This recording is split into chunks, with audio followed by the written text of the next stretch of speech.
PSC ക്രൗണിൻ്റെ പുതിയൊരു വീഡിയോയിലേക്ക് ഏവർക്കും സ്വാഗതം.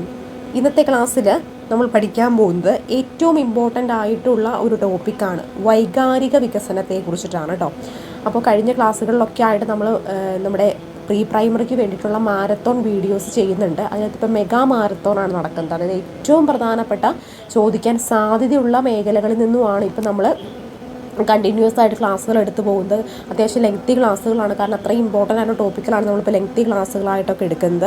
അപ്പോൾ ആദ്യമായിട്ട് ഈ ചാനൽ കാണുന്ന കൂട്ടുകാരുണ്ടെങ്കിൽ ഒന്ന് സബ്സ്ക്രൈബ് ചെയ്ത് സപ്പോർട്ട് ചെയ്യണം. പ്രീ പ്രൈമറിക്ക് വേണ്ടി നമ്മളൊരു പ്ലേലിസ്റ്റ് ക്രിയേറ്റ് ചെയ്തിട്ടുണ്ട്. ഇതിനു മുമ്പ് നിരവധി വീഡിയോസ് നമ്മൾ ചെയ്തിട്ടുണ്ട്. ആ വീഡിയോ ഒന്നും നിങ്ങളിതൊന്നും കാണാത്ത ഉദ്യോഗാർത്ഥിയാണെങ്കിൽ തീർച്ചയായിട്ടും അത് കണ്ടു നോക്കിയിട്ട് വേണം പരീക്ഷയ്ക്ക് പോകാനായിട്ട്. നിങ്ങൾക്കത് വളരെയധികം ഉപകാരപ്പെടുന്നതായിരിക്കും. ഇനി കുറച്ച് ദിവസങ്ങൾ മാത്രം, വെള്ളിയാഴ്ച രാവിലെയാണ് ഈ ഒരു പ്രീ പ്രൈമറിയുടെ എക്സാം ഉള്ളത്. അപ്പോൾ നിങ്ങൾ അറിയാമല്ലോ. അപ്പോൾ ഇന്ന് 2-3 ദിവസങ്ങൾ മാത്രമേ ഉള്ളൂ. ഇപ്പോൾ ചൊവ്വയായി, ബുധൻ, വ്യാഴം, ഇന്നോടും കൂട്ടി 3 ദിവസം മാത്രമേ പരീക്ഷയ്ക്ക് ഉള്ളൂ. അപ്പോൾ ഈ 3 ദിവസങ്ങൾ നിങ്ങൾ കൃത്യമായിട്ട് പഠിച്ചിട്ട് പോവുക.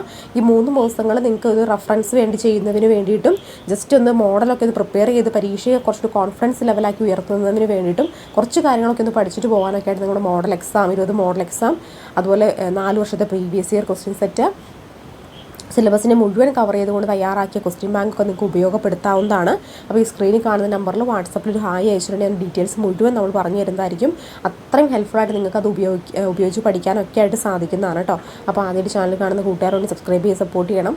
എനിക്ക് അത്ര ഹെൽത്ത് ഓക്കെ അല്ല, സൗണ്ടൊന്നും കേട്ട് കഴിഞ്ഞ് നിങ്ങൾക്ക് മനസ്സിലാവുമെന്ന് അറിയില്ല. അത്ര ഞാൻ ഓക്കെ അല്ല, എനിക്ക് പനിയൊക്കെ പിടിച്ച ആകെ ബുദ്ധിമുട്ടായിട്ടിരിക്കുകയാണ്. അപ്പോൾ ഇന്ന് നിങ്ങൾക്ക് വേണ്ടി വൈകാരിക വികസനം എന്ന് പറയുന്ന ടോപ്പിക്ക് ഞാനല്ല എടുക്കുന്നത്, വേറൊരു ടീച്ചറായിരിക്കും വൈകാരിക വികസനം നിങ്ങൾക്ക് ഇത് വേണ്ടി എടുത്തു തരുന്നത് കേട്ടോ. അപ്പോൾ മറക്കണ്ട, ആദ്യമായിട്ട് ചാനൽ കാണുന്ന കൂട്ടുകാരുണ്ടെങ്കിൽ ഒന്ന് സബ്സ്ക്രൈബ് ചെയ്ത് സപ്പോർട്ട് ചെയ്യണം. Emotional development. ഇമോഷണൽ ഡെവലപ്മെൻറ്റ് എന്ന് പറയുമ്പോൾ നമ്മൾ ഇവിടെ അർത്ഥമാക്കിയിട്ടുള്ളത് വൈകാരിക വികസനം. അപ്പോൾ നമുക്ക് കുട്ടികളുടെ വിവിധ തരത്തിലുള്ള വികസന പരിപാടികൾ നമ്മൾ ഓൾറെഡി പഠിച്ചു കഴിഞ്ഞു. അവരുടെ സാമൂഹിക വികസനം അല്ലേ, കുട്ടികളുമായി ബന്ധപ്പെട്ടിട്ടുള്ള അവരുടെ സാമൂഹിക വികസനം നമ്മൾ പഠിച്ചു അല്ലേ. ശാരീരികവും സാമൂഹികവുമായിട്ടുള്ള പലതരത്തിലുള്ള വികസനം, ഡെവലപ്മെൻറ്റ് ടാസ്കുകൾ പോലും നമ്മൾ പഠിച്ചിട്ടുണ്ട്.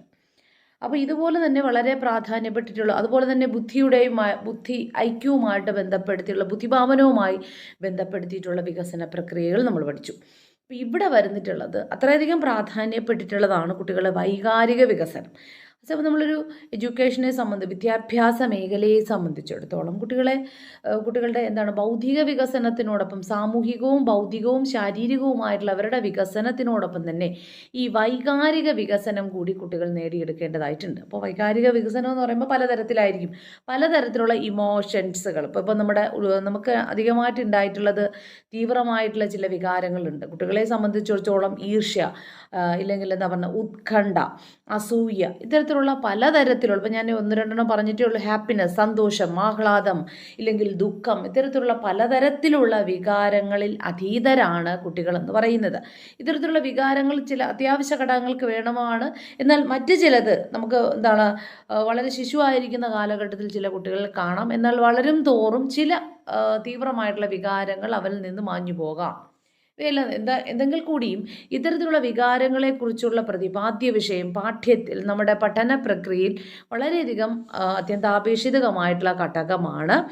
അതുകൊണ്ട് തന്നെ നമ്മുടെ മെയിൻ ടോപ്പിക്കിൽ നമ്മൾ ഉൾപ്പെടുത്തിയിരിക്കുന്നത് വൈകാരിക വികസനത്തെക്കുറിച്ചിട്ടുള്ള. അപ്പോൾ നമ്മുടെ പഠന പ്രക്രിയയിലും ടീച്ചിങ് ലേണിംഗ് പ്രോസസ്സിൽ വളരെ സുപ്രധാനമായിട്ടുള്ളൊരു ഘടകമാണ് നമ്മൾ കുട്ടികളുടെ വൈകാരിക വികസനത്തെക്കുറിച്ച് ആസ് എ ടീച്ചർ, ഒരു അധ്യാപിക മനസ്സിലാക്കിയിരിക്കേണ്ടത്. അപ്പോൾ നമ്മൾ എന്തിനു വേണ്ടിയിട്ടാണ് ഈ ഇമോഷണൽ ഡെവലപ്മെൻറ്റ് നമ്മുടെ ടീച്ചിങ് ലേണിംഗ് പ്രോസസ്സിൻ്റെ ഭാഗമായിട്ട് ഉൾപ്പെടുത്തിയിരിക്കുന്നതെന്ന് പറഞ്ഞാൽ, നമുക്ക് എല്ലാ തരത്തിലുള്ള വികസന പരിപാടിയും അധ്യാപിക അറിഞ്ഞിരിക്കണം. അതുപോലെ തന്നെയാണ് കുട്ടികളുടെ വൈകാരിക വികസനത്തെ കൂടി നാം വ്യക്തമായ ആസ് എ ടീച്ചർ, ഒരു അധ്യാപിക എന്നുള്ള നിലയിൽ നമുക്കറിയാം. നമ്മുടെ ക്ലാസ് റൂമിലെ പാഠ്യോത്തര പ്രവർത്തനവുമായി ബന്ധപ്പെടുത്തിയിട്ടുള്ള പലതരത്തിലുള്ള ആക്ടിവിറ്റീസുകൾ കുട്ടികൾക്ക് കൊടുക്കുമ്പോഴും അവിടെ അവരുടെ വൈകാരിക വികസനം നമുക്ക് വ്യക്തമായി തന്നെ മനസ്സിലാക്കിയിരിക്കണം. അതുകൊണ്ട് തന്നെയാണ് നമ്മൾ ഇമോഷണൽ ഡെവലപ്മെൻറ്റ് നമ്മുടെ പഠന പ്രക്രിയയുടെ ഭാഗമാക്കിയിട്ടുള്ളത്. ഇനി എന്താണ് ഈ വൈകാരിക വികസനം എന്ന് നമുക്ക് നോക്കാം. അപ്പം നമ്മൾ വൈകാരിക വികസനത്തെ അല്ലെങ്കിൽ ഇമോഷണൽ ഡെവലപ്മെൻറ്റിനെ കുറിച്ച് പറയുകയാണെങ്കിൽ മനുഷ്യൻ്റെ വളർച്ചയുടെയും വികസനത്തിൻ്റെയും വിവിധ വശങ്ങളിൽ വെച്ച് വിദ്യാഭ്യാസത്തെ സംബന്ധിച്ചിടത്തോളം വളരെ പ്രസക്തമായ ഒന്നാണ് വൈകാരിക വികസനം. ഞാൻ പറഞ്ഞല്ലോ, ഒരു വ്യക്തി എടുക്കുകയാണെങ്കിൽ അവൻ്റെ വളർച്ചയിലും വികസനത്തിൻ്റെയും അങ്ങനെയുള്ള വിവിധ വശങ്ങളിൽ വിദ്യാഭ്യാസത്തെ സംബന്ധിച്ചിടത്തോളം വളരെ പ്രസക്തമായിട്ടുള്ളൊരു ഭാഗമാണ്, വിദ്യാഭ്യാസത്തിൻ്റെ തന്നെ ഭാഗമാണ് എന്തെന്ന് പറയുന്നത് വൈകാരിക വികസനം. അപ്പോൾ വികാരങ്ങൾ പഠന പ്രക്രിയയിൽ വളരെ സുപ്രധാനമായുള്ള പങ്ക് വഹിക്കുന്നു. അതുകൊണ്ട് തന്നെ വികാരങ്ങളുടെ സ്വഭാവം, നമ്മളിവിടെ എന്തിനാ, നമുക്ക് ഇമോഷൻസ് അറിയാം, ബട്ട് നമുക്കിവിടെ പഠിക്കുന്നത് എന്താ, ഈ വികാരങ്ങളുടെ സ്വഭാവം എന്താണ്, വികാസനം, പ്രകടനം എന്നിവയെക്കുറിച്ച് അധ്യാപകർ ആസ് എ ടീച്ചർ, ഒരു അധ്യാപകൻ എന്നുള്ള നിലയിൽ ഒരു കുട്ടിയുടെ, തൻ്റെ ക്ലാസ് റൂമിൽ ഇരിക്കുന്ന കുട്ടിയുടെ ഇത്തരത്തിലുള്ള വികാരങ്ങൾ നമുക്ക് വളരെ വ്യക്തമായി തന്നെ മനസ്സിലാക്കിയിരിക്കണം. കാര്യം ഞാനൊരു ഇപ്പോൾ ഒരു ഒരു ടെസ്റ്റ് കൊടുക്കുകയാണ്, അല്ലെങ്കിൽ അവന് ആക്ടിവിറ്റീസുകൾ കൊടുക്കുകയാണ് അല്ലേ, അവനെക്കുറിച്ച് വ്യക്തി വ്യത്യാസങ്ങൾ മനസ്സിലാക്കുകയാണ്, അവൻ്റെ ഭൗതിക നിലവാരം, വൈകാരിക നിലവാരം, സാമൂഹിക നിലവാരം, ഇത്തരത്തിലുള്ള എല്ലാ കാര്യങ്ങളും നമ്മൾ മനസ്സിലാക്കിയിരിക്കണമെങ്കിൽ അവൻ്റെ ഇമോഷണൽ ഡെവലപ്മെൻറ്റ് എന്തുകൊണ്ടാണ് ഈ കുട്ടി ഇത്തരം അവസരത്തിൽ ഈ ഒരു പെരുമാറ്റം അവനിൽ നിന്ന് വന്നത്, അപ്പോൾ അതിലേക്ക് അവനെ ആ ഒരു വികാരത്തിലേക്ക്, വൈകാരിക അവസ്ഥയിലേക്ക് അവനെ നയിച്ചത് നിരവധി ഘടകങ്ങളായിരിക്കാം. അപ്പോൾ ഇതിൻ്റെ ഭാഗം, അതുകൊണ്ട് തന്നെ അധ്യാപക ഒരു വൈകാരിക കുട്ടി തൻ്റെ ക്ലാസ് റൂമിൽ തന്നെ മുന്നിലിരിക്കുന്ന ഓരോ കുട്ടികളെക്കുറിച്ചുമുള്ള അവൻ്റെ ഇമോഷണൽ ഡെവലപ്മെൻറ്റുകൾ താൻ അറിഞ്ഞിരിക്കണം. അതിൻ്റെ ആ ഓരോ, ഇപ്പോൾ ഫോർ എക്സാമ്പിൾ ഉത്കണ്ഠയെക്കുറിച്ച്, അല്ലെങ്കിൽ കോപത്തെക്കുറിച്ച്, അസൂയയെക്കുറിച്ച്, ഈർഷ്യയെക്കുറിച്ച്, ആഹ്ലാദത്തെക്കുറിച്ച്, ഇത്തരത്തിലുള്ള എല്ലാ തരത്തിലുള്ള വൈകാരിക അവസ്ഥകളെക്കുറിച്ചും ഒരു അധ്യാപിക എന്നുള്ള നിലയിൽ വളരെയധികം അറിവ് ഉണ്ടായിരിക്കണം. മനസ്സിലായല്ലോ? ഇനി നമുക്കതിലേക്ക് കടക്കാം. ഇനി ഇമോഷൻസ് എന്ന് പറയുമ്പോൾ നമ്മൾ എന്താ പറയുന്നത്, വികാരമാണ്, നമ്മുടെ വൈകാരിക അവസ്ഥ അഥവാ വികാരം എന്താണ് ഈ വികാരം എന്ന് പറഞ്ഞാൽ, ഇമോഷൻ എന്ന സംജ്ഞ ഇമോവർ എന്ന ലാറ്റിൻ പദത്തിൽ നിന്നാണ് രൂപം കൊണ്ടത്. അപ്പോൾ ഇതിൻ്റെ യഥാർത്ഥ അർത്ഥം എന്താണെന്ന് നമുക്ക് നോക്കാം. ഇളക്കി ഉണർത്തുക, ഇളക്കി ഉണർത്തുക എന്നാണ് ഇതിനർത്ഥം. ഇമോഷൻസുകൾ എന്ന് വെച്ചാൽ നമ്മൾ ഉത്തേജിപ്പിക്കുക അല്ലേ, അങ്ങനെയുള്ളതാണ് ഇമോഷൻസുകൾ എന്ന് പറയുന്നത്. അപ്പോൾ ഇളക്കി ഉണർത്തുക എന്നാണ് ഇതിനർത്ഥം. അപ്പോൾ ഇവിടെ നമ്മൾ അർത്ഥമാക്കുക, ഇളക്കി ഉണർത്തുക എന്നാണ് ഇതിനർത്ഥം. മനക്ഷോഭം എന്നും പറയാം, മറ്റൊരർത്ഥത്തിൽ മനക്ഷോഭം എന്നും ഇമോഷൻസിനെ പറയാം. ഇളക്കി ഉണർത്തുക, അല്ലെങ്കിൽ നമുക്ക് മറ്റൊരു അർത്ഥത്തിൽ, മറ്റൊരു സംജ്ഞയിൽ നമ്മളതിനെ പറയുകയാണെങ്കിൽ മനക്ഷോഭം എന്നും പറയാം. ഒരു ജീവിയെ ഇളക്കി ഉണർത്തിയ ബോധാവസ്ഥയാണ് മനക്ഷോഭം. ഇതവിടെ നമ്മൾ മനക്ഷോഭം അല്ലെങ്കിൽ ഇളക്കി ഉണർത്തുക എന്ന് പറയുന്നത് എന്താ അർത്ഥമാക്കുന്നത്, ഒരു ജീവിയെ ഇളക്കി ഉണർത്തിയ ബോധാവസ്ഥയാണ് മനക്ഷോഭം. ബോധാവസ്ഥയാണ് മനക്ഷോഭം എന്ന് വെച്ചാൽ ബോധാവസ്ഥയിലേക്ക് ഒരു ജീവി ഇളക്കി ഉണർത്തുക അല്ലേ. അപ്പം നമ്മൾ വികാരങ്ങളിലൂടെ ഇളക്കി ഉണർത്തുകയാണ് ചെയ്യുന്നത്, അവനെ ഉത്തേജിപ്പിക്കുക. അപ്പം നമ്മൾ സ്റ്റിമുലസുകൾ കൊടുത്ത് അവനിൽ നിന്ന് റെസ്പോൺസുകൾ ഉണ്ടാക്കിയെടുക്കുന്നുള്ളൂ. ചോദകങ്ങൾ കൊടുത്ത് പ്രതികരണങ്ങൾ ഉണ്ടാക്കിയെടുക്കുന്നത് പോലെ അവൻ്റെ മനസ്സിനെ ഉത്തേജിപ്പിക്കുക ചെയ്യുന്നത്, അല്ലെങ്കിൽ അവൻ്റെ മനസ്സിൻ്റെ ബോധാവസ്ഥയെ ഇളക്കി ഉണർത്തുകയാണ് നമ്മൾ ചെയ്യുന്നത്. ഇതിനാണ് മനക്ഷോഭം എന്നറിയപ്പെടുന്നത്. ഇത് ഇന്ദ്രിയ അനുഭൂതിയുടെ പരിണത ഫലമാണ്. നമുക്കുണ്ടാകുന്ന ഇന്ദ്രിയ അനുഭൂതികളുണ്ടല്ലോ, അതാണ് പറയുന്നത് നമ്മുടെ വികാരങ്ങൾ. നമ്മുടെ വികാരങ്ങളെ നമ്മൾ ബോധാവസ്ഥയിലേക്ക് കൊണ്ടെത്തിക്കുകയാണ് ചെയ്യുന്നത് അല്ല, നമ്മുടെ വികാരങ്ങളെ. അപ്പോൾ ഇന്ദ്രിയാനുഭൂതിയുടെ പരിണത ഫലമാണ് എന്ന് പറയുന്നത് വികാരം. അപ്പോൾ മനക്ഷോഭത്തിൻ്റെ സത്ത് വൈകാരിക അനുഭൂതി. നമ്മുടെ മനക്ഷോഭം എന്ന് പറയുന്നത് എന്താ അർത്ഥമാക്കുന്നത്, നമ്മളെ ബോധാവസ്ഥ ഇളക്കി ഉണർത്തുക ചെയ്യുന്നത്. നമ്മുടെ ബോധാവസ്ഥയെ ഇളക്കി ഉത്തേജിപ്പിക്കുക, ഇളക്കി ഉണർത്തുക, അതാണ് ചെയ്യുന്നത്. അങ്ങനെ നമുക്ക് എന്ത് ചെയ്യും, ഒരു വികാരം എന്നൊരു അവസ്ഥയിലേക്ക് നാം എത്തിപ്പെടും. വികാരം സൃഷ്ടിപരമോ നിഷേധാത്മകമോ ആകാം, അല്ലെങ്കിൽ ആനന്ദപ്രദമോ അസ്വസ്ഥജനകമോ ആകാം. എന്ന് വെച്ചാൽ പലതരത്തിലുള്ള വികാരങ്ങളുണ്ട്. ചില വികാരങ്ങൾ നമുക്ക് വളരെ നിഷേധമായ അർത്ഥത്തിലായിരിക്കും എന്നിലേക്ക് എത്തിച്ചേരുന്നത്. മനസ്സിലാവും? ഉത്കണ്ഠ എന്ന് പറയുന്നത് ഫോർ എക്സാമ്പിൾ ഞാൻ പറയുകയാണെങ്കിൽ, ഒരു കുട്ടിയെ സംബന്ധിച്ചിടത്തോളം അവന് ഉത്കണ്ഠയുണ്ട്. ഉത്കണ്ഠ എന്ന് പറഞ്ഞാൽ അറിയാലോ, ആൻസൈറ്റി. എന്തിനെക്കുറിച്ച്, എനിക്കിനി പരീക്ഷ വരാൻ പോവുകയാണ്, ഞാനൊന്നും പഠിച്ചിട്ടില്ല, ഞാൻ എന്ത് ചെയ്യും എന്ന് പറയുന്നൊരു ഉത്കണ്ഠ അവനിലുണ്ടാകാം.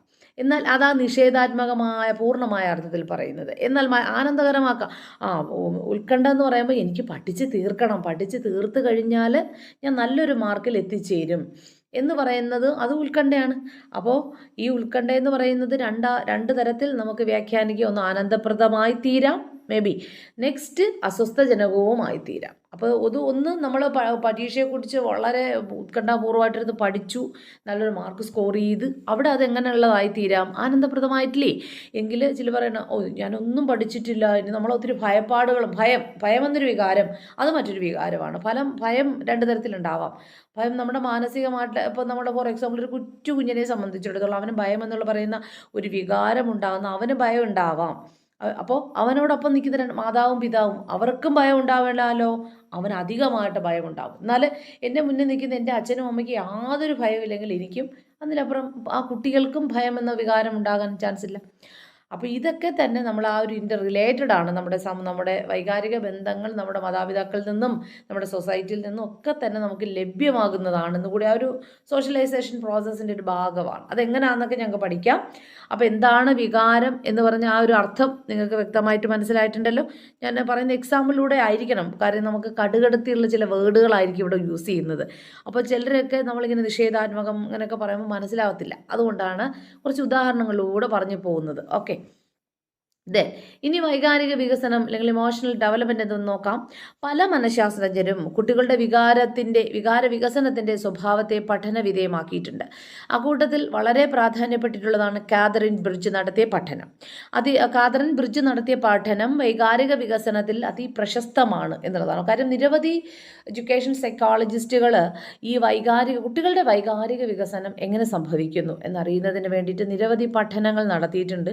അതിൽ വളരെ പ്രാധാന്യപ്പെട്ടിട്ടുള്ളതാണ്, അക്കൂട്ടത്തിൽ വളരെ പ്രാധാന്യമാണ് കാതറിൻ ബ്രിഡ്ജ് നടത്തിയ പഠനം, അല്ലെങ്കിൽ വൈകാരിക വികസന സിദ്ധാന്തം കൊണ്ടുവന്നതിൽ വളരെ പ്രാമുഖ്യമായിട്ടുള്ള പങ്ക് വഹിച്ച ഒരു വ്യക്തി കൂടിയായിരുന്നു കാതറിൻ ബ്രിഡ്ജ് എന്നറിയപ്പെടുന്നത്. നവജാത ശിശുക്കൾ മുതൽ 24 മാസം പ്രായമുള്ള കുട്ടികൾ വരെയുള്ള ഒരു വലിയ സംഘം ശിശുക്കളെയാണ് അവർ പഠനവിധേയമാക്കിയിട്ടുള്ളത്.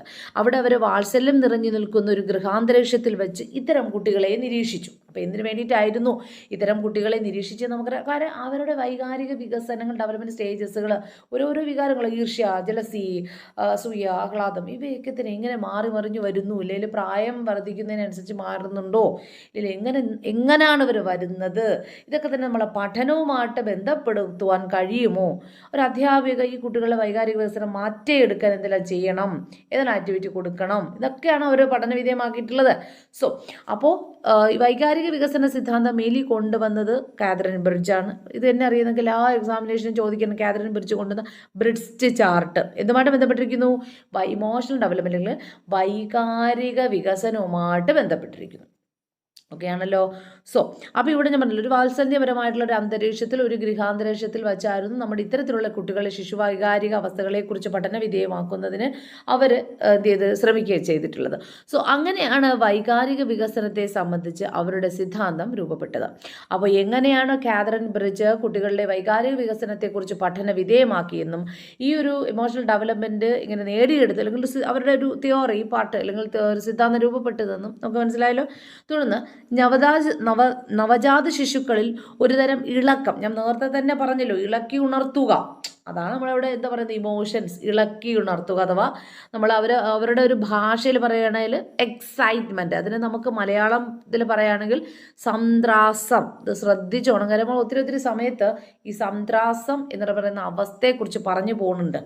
അപ്പോൾ അവിടെ നമ്മൾ എന്താ ഉദ്ദേശിക്കുന്നത്, നവജാത ശിശുക്കൾ ഒരുതരം അതായത് ഇത്തരം പഠനത്തിലൂടെ അവർക്ക് കാണാൻ കഴിഞ്ഞത് നവജാത ശിശുക്കളിൽ ഇത്തരത്തിലുള്ള ഒരു സംത്രാസം അഥവാ എക്സൈറ്റ്മെന്റ് മാത്രമാണ് അവർ കണ്ടെത്തിയത്. എവിടെ മുതൽ എവിടെ വരെ പഠന വിധേയമാക്കിയിട്ടുള്ളത്? നവജാത ശിശുക്കൾ മുതൽ 24 മാസം പ്രായമുള്ള കുട്ടികളെ വരെ അവരുടെ വൈകാരിക വികസനത്തെക്കുറിച്ച് മനസ്സിലാകുന്നതിന് പഠന വിധേയമാക്കുന്നതിന് അവർ പഠന വിധേയമാക്കിയിട്ടുള്ള കുട്ടികൾ ഇൻക്ലൂഡ് ചെയ്യുന്നവയാണ്. മനസ്സിലായിട്ടുണ്ടല്ലോ. അപ്പോൾ ഈ ഒരു അവസ്ഥയിൽ അങ്ങനെ അവർ പഠന വിധേയമാക്കിയതിൽ നിന്നും അവർ വായിച്ച് മനസ്സിലെടുത്ത ഇത്രയും കാര്യമാണ് നവജാത ശിശുക്കളിൽ ഒരുതരം ഇളക്കം അഥവാ സംത്രാസം, ഇതിന് പറയുന്ന പേരെന്താ, എക്സൈറ്റ്മെന്റ് മാത്രമാണ് തനിക്ക് കാണാൻ കഴിഞ്ഞതെന്ന് അവർ കണ്ടെത്തി. മനസ്സിലായല്ലോ. ആരാ കണ്ടെത്തിയിട്ടുള്ളത്? കാതറിൻ ബ്രിഡ്ജ് കണ്ടെത്തി. ഇതിനെയാണ് ഈ വൈകാരിക വികസനം എന്നതുകൊണ്ട് അർത്ഥമാക്കുന്നത്. അപ്പോൾ ഇന്ന് മാത്രമല്ല, വിവച്ഛേദിച്ചറിയാതെ സാമാന്യ സന്ത്രാസത്തിൻ്റെ ഈ ഘട്ടം എന്ന് വെച്ചാൽ നമുക്കൊരു വിവച്ഛേദനത്തോടു കൂടി വിവച്ഛേദിച്ചറിയാൻ കഴിയാത്ത വിധം കഴിയാത്ത സാമാന്യ സന്ത്രാസത്തിൻ്റെ ഘട്ടം, അതൊരു സാമാന്യമായിട്ടുള്ള സന്ത്രാസത്തിൻ്റെ ഘട്ടം മുതൽ കുറഞ്ഞ കാലത്തിനുള്ളിൽ ഈ ഇത്തരത്തിലുള്ളൊരു ഘട്ടം, അതായത് സന്ത്രാസം, നമ്മൾ എക്സൈറ്റ്മെൻറ്റിൻ്റെ ഒരു ആദ്യ ഘട്ടം മുതൽ, അതായത് വിവച്ഛേദിച്ചറിയാതെ സാമാന്യ സന്ത്രാസത്തിൻ്റെ ഈ ഘട്ടം കുറഞ്ഞ കാലത്തിനുള്ളിൽ അവസാനിക്കുന്നതായും അവർ മനസ്സിലാക്കി. അപ്പോൾ ആദ്യഘട്ടത്തിൽ നമുക്ക് ഒരു വികാരം മാത്രമേ കുട്ടികളിൽ നിന്ന് കാണാൻ കഴിയത്തുള്ളൂ. നവജാത ശിശുക്കൾ എന്താ പറയുന്നത്? എക്സൈറ്റ്മെന്റ് അഥവാ സന്ത്രാസം. അപ്പോൾ വിവച്ഛേദിച്ചറിയാതെ സാമാന്യ സന്ത്രാസത്തിൻ്റെ ഈ ഘട്ടം കുറഞ്ഞ കാലത്തിനുള്ളിൽ അവസാനിക്കുന്നതായും അവരെന്ത് ചെയ്തു? കാതറിൻ ബ്രിഡ്ജ് കണ്ടെത്തി. അപ്പോൾ കുറഞ്ഞ കാലഘട്ടത്തിനുള്ളിൽ ഈ സന്ത്രാസ കുട്ടികളിൽ നിന്നും അവസാനിക്കും. വ്യക്തമായിട്ട് മനസ്സിലാക്കിക്കോണം. ഇതിൻ്റെ അകത്തുനിന്നായിരിക്കും ക്വസ്റ്റ്യൻസ് വരുന്നത്. ഇനി 3 മാസമാകുമ്പോൾ ഈ സന്ത്രാസം അസ്വസ്ഥമോ ഉല്ലാസമോ ആയി മാറും. അതായത് എക്സൈറ്റ്മെന്റ് എന്ന് പറയുന്ന വികാരം ഒരു 3 മാസത്തിലേക്ക് എത്തുമ്പോൾ എന്തായി മാറാം? അതൊരു അസ്വസ്ഥമോ, ചിലപ്പോൾ അസ്വസ്ഥജനകമായിരിക്കാം, അതല്ലെങ്കിൽ ഒരു ഉല്ലാസകരമായിട്ടുള്ള വികാരങ്ങളിലേക്ക് കുട്ടികളെ കൊണ്ടെത്തിക്കുക ഈ എക്സൈറ്റ്മെന്റ്. അപ്പോൾ 6 മാസമാകുമ്പോൾ നിഷേധാത്മകമായ വികാരങ്ങൾക്ക് മുൻതൂക്കം വരും. 6 മാസമാകുമ്പോൾ ഈ എക്സൈറ്റ്മെന്റ്, 3 മാസമാകുമ്പോൾ എന്താ വരുന്നത്? ഉല്ലാസമോ അസ്വസ്ഥമോ. 6 മാസമാകുമ്പോൾ എന്താ വരുന്നത്? 6 മാസമാകുമ്പോൾ ഈ എക്സൈറ്റ്മെന്റ് ഒരു നെഗറ്റീവ് ആയിട്ടുള്ള ഫോഴ്സ്, അതായത് ഒരു നിഷേധാത്മകമായ അല്ലെങ്കിൽ നെഗറ്റീവ് ഇമോഷൻസിലേക്ക് വരാം. നിഷേധാത്മകമായ വികാരങ്ങൾക്ക് മുൻതൂക്കം ഉണ്ടാക്കുക. അതായത് അസ്വസ്ഥജനകമാകാം, ഭയവും വെറുപ്പും കോപവും ഒക്കെ ആയി ഈ എക്സൈറ്റ്മെൻറ്റ് വികാസം പ്രാപിക്കാം. അപ്പോൾ എക്സൈറ്റ്മെൻ്റ് ആയിരുന്നു തുടക്കം കുട്ടികളുടെ. അങ്ങനെ 3 മാസമായപ്പോൾ ഈ എക്സൈറ്റ്മെൻറ്റ് അസ്വസ്ഥവും കുറച്ച് ഉല്ലാസമൊക്കെ സന്തോഷമൊക്കെ അവർ വരും. 6 മാസമാകുമ്പോൾ ഇതങ്ങോട്ട് മാറി അവന് കോപവും വെറുപ്പും ഭയവും അസ്വസ്ഥത ഒക്കെ തന്നെ നമുക്ക് കുട്ടികൾ ഈ എക്സൈറ്റ്മെൻറ്റിലൂടെ മാറ്റം വരാം. അങ്ങനെ 12ാമത്തെ മാസം എത്തുന്നതോടെ സൃഷ്ടിപരമായ വികാരങ്ങൾ രംഗത്തെത്തും. ഒത്തിരി സൃഷ്ടിപരമായിട്ടുള്ള വികാരങ്ങൾ അവനിലെത്തും, അഥവാ രംഗത്തെത്തും. അതാ പറയുന്നത്. അപ്പോൾ ഏതെല്ലാം തരത്തിലുള്ള സൃഷ്ടിപരമായ മാറ്റങ്ങളാണ് ഈ ഒരു സമയത്ത് അവരിൽ എത്തുന്നതെന്ന് വെച്ചാൽ ശ്രദ്ധിക്കുക. പ്രഹർഷ, ഇലേഷൻ, ഇതാണ് പ്രഹർഷ. അതുപോലെ തന്നെ പ്രിയം, അഫക്ഷം. അപ്പോൾ പ്രഹർഷ പറയുന്ന പേര് ഇലേഷൻ എന്നാണ്. പ്രഹർഷ ഉണ്ടാവുന്നു അവനിൽ നിന്നും, ഇല്ലെങ്കിൽ അവളിൽ നിന്നും പ്രിയം എന്ന് വെച്ചാൽ എന്താർത്ഥമാക്കുന്നു? നമുക്ക് അഫക്ഷൻ അല്ലേ? പ്രഹർഷ ഉണ്ടാവുന്നു, ഇല്ലെങ്കിൽ അവൽ ഇലേഷൻ ഉണ്ടാവുന്നു, അവനിൽ നിന്ന് അഫക്ഷൻസ് വരുന്നു. അപ്പോൾ പ്രഹർഷയും അതുപോലെ തന്നെ പ്രിയം എന്ന് വെച്ചാൽ അഫക്ഷനുമായി വേർതിരിയും. എന്ത് വേർതിരിയും? ഈ എക്സൈറ്റ്മെൻറ്റ് വേർതിരിയും. അപ്പോൾ നമ്മൾ 3ാമത്തെ മാസത്തിൽ എക്സൈറ്റ്മെൻറ്റ് ഉല്ലാസവും അസ്വസ്ഥവുമാവും. 6ാമത്തെ മാസത്തിൽ അതൊരു ഭയവും വെറുപ്പും കോപവുമായിട്ട് മാറും. 12ാമത്തെ മാസമാകുമ്പോൾ ഒരു വലിയ സൃഷ്ടിപരമായിട്ടുള്ള വികാരങ്ങൾ എക്സൈറ്റ്മെൻറ്റിൽ നിന്ന് മാറി മറിയാം. അതാ പറയുന്ന പ്രഹർഷയും പ്രിയവുമായി വേർതിരിച്ചെടുക്കുകയും ചെയ്യാം. ഇനി 18 മാസമാകുമ്പോൾ അതെന്താവും? അസ്വസ്ഥജനകമായതിൽ നിന്ന് അസൂയ അഥവാ ഈർഷ്യ വികസിക്കുകയും ചെയ്യും. ഏത് മാസത്തിലാണ് പറഞ്ഞിട്ടുള്ളത്? 12 മാസമാകുമ്പോഴത്തേക്കും. അപ്പോൾ 12ാം മാസമാകുമ്പോഴത്തേക്കും എന്താ പറയുന്നത്? പ്രഹർഷയും പ്രിയവുമായിട്ട് വേർതിരിയാം. ഇനി 18 മാസം, ഓരോ പ്രായങ്ങൾ ശ്രദ്ധിക്കുക. നമ്മൾ ആ ബ്രിഡ്ജ് ചാർട്ട് പഠിക്കുമ്പോൾ അവിടെ വ്യക്തമായിട്ട് ഈ ഓരോ വൈകാരിക അവസ്ഥയും വേർതിരിച്ച് പറഞ്ഞിട്ടുണ്ട്. ഇവിടെ 18 മാസമാകുമ്പോൾ അസ്വസ്ഥതയിൽ നിന്ന് അസൂയ അഥവാ ഈർഷ്യ വികസിക്കും. അപ്പോൾ അതുവരെ അസ്വസ്ഥമായതിൽ നിന്നും ഈ മറ്റൊരു പുതിയ വികാരം വരും. അതെന്താ പറയുന്നത്? അസൂയ അഥവാ ഈർഷ്യ വികസിക്കുകയും പ്രിയം, അതുപോലെ തന്നെ പ്രിയം പ്രായപൂർത്തിയാകുന്നവരോടുള്ള പ്രിയവും കുട്ടികളോടുള്ള വാത്സല്യവുമായി വേർതിരിയും. ഈ പ്രിയമുണ്ടല്ലോ, നേരത്തെ പറഞ്ഞില്ല, അഫെക്ഷൻ, അത് മാറി മറിയാം. അപ്പോൾ അതെങ്ങനെയാണ് മാറി മറിയുന്ന? ഒരു 18, നമ്മൾ ആ ഒരു വയസ്സുകൾ നിങ്ങൾ വ്യക്തമായിട്ട് ശ്രദ്ധിക്കണം. ഏത് മാസമാവും? 18 മാസമാകുമ്പോഴത്തേക്കും ഈ അസ്വസ്ഥതയിൽ നിന്ന് അസൂയ അഥവാ ഈർഷ്യ വികസിക്കും. പിന്നെ വരുമ്പോഴത്തേക്കും പ്രിയം പ്രായപൂർത്തിയായവരോട്, അഥവാ പ്രിയം എന്നൊരു വികാരം നേരത്തെ പറഞ്ഞല്ലോ നമ്മൾ, അഫക്ഷൻ. അതെങ്ങനെയാണ് വരുന്നത്? പ്രായപൂർത്തിയായവരോടുള്ള പ്രിയവും കുട്ടികളോടുള്ള വാത്സല്യവുമായി വേർതിരിയും. പ്രായപൂർത്തിയായവരോടുള്ള അതായത് നേരത്തെ പറഞ്ഞിട്ടുള്ള പ്രിയം എന്നറിയപ്പെടുന്ന ഒരു വികാരം എന്തായി മാറാം? പ്രായപൂർത്തിയായവരോടുള്ള പ്രിയവും കുട്ടികളോടുള്ള വാത്സല്യവുമായിട്ട് അവനിൽ നിന്ന് വേർതിരിയാം. ഏത് മാസമാകുമ്പോഴാണ്? 18 മാസമാകുമ്പോൾ. മനസ്സിലായല്ലോ. ഇനി 2 വർഷമാകുമ്പോൾ ഉല്ലാസം വീണ്ടും വേർതിരിഞ്ഞ് ആനന്ദം പ്രത്യക്ഷപ്പെടാം. ഉല്ലാസം ഉണ്ടായിരുന്നല്ലോ നേരത്തെ തുടക്കത്തിൽ തന്നെ. ആ ഉല്ലാസമൊക്കെ അങ്ങോട്ട് മാറി അവിടെ നിന്നും മറ്റൊരു വികാരാവസ്ഥയിലേക്ക് അവൻ എത്തിച്ചേർന്നു, ആനന്ദം അഥവാ ജോയ്ഫുൾ.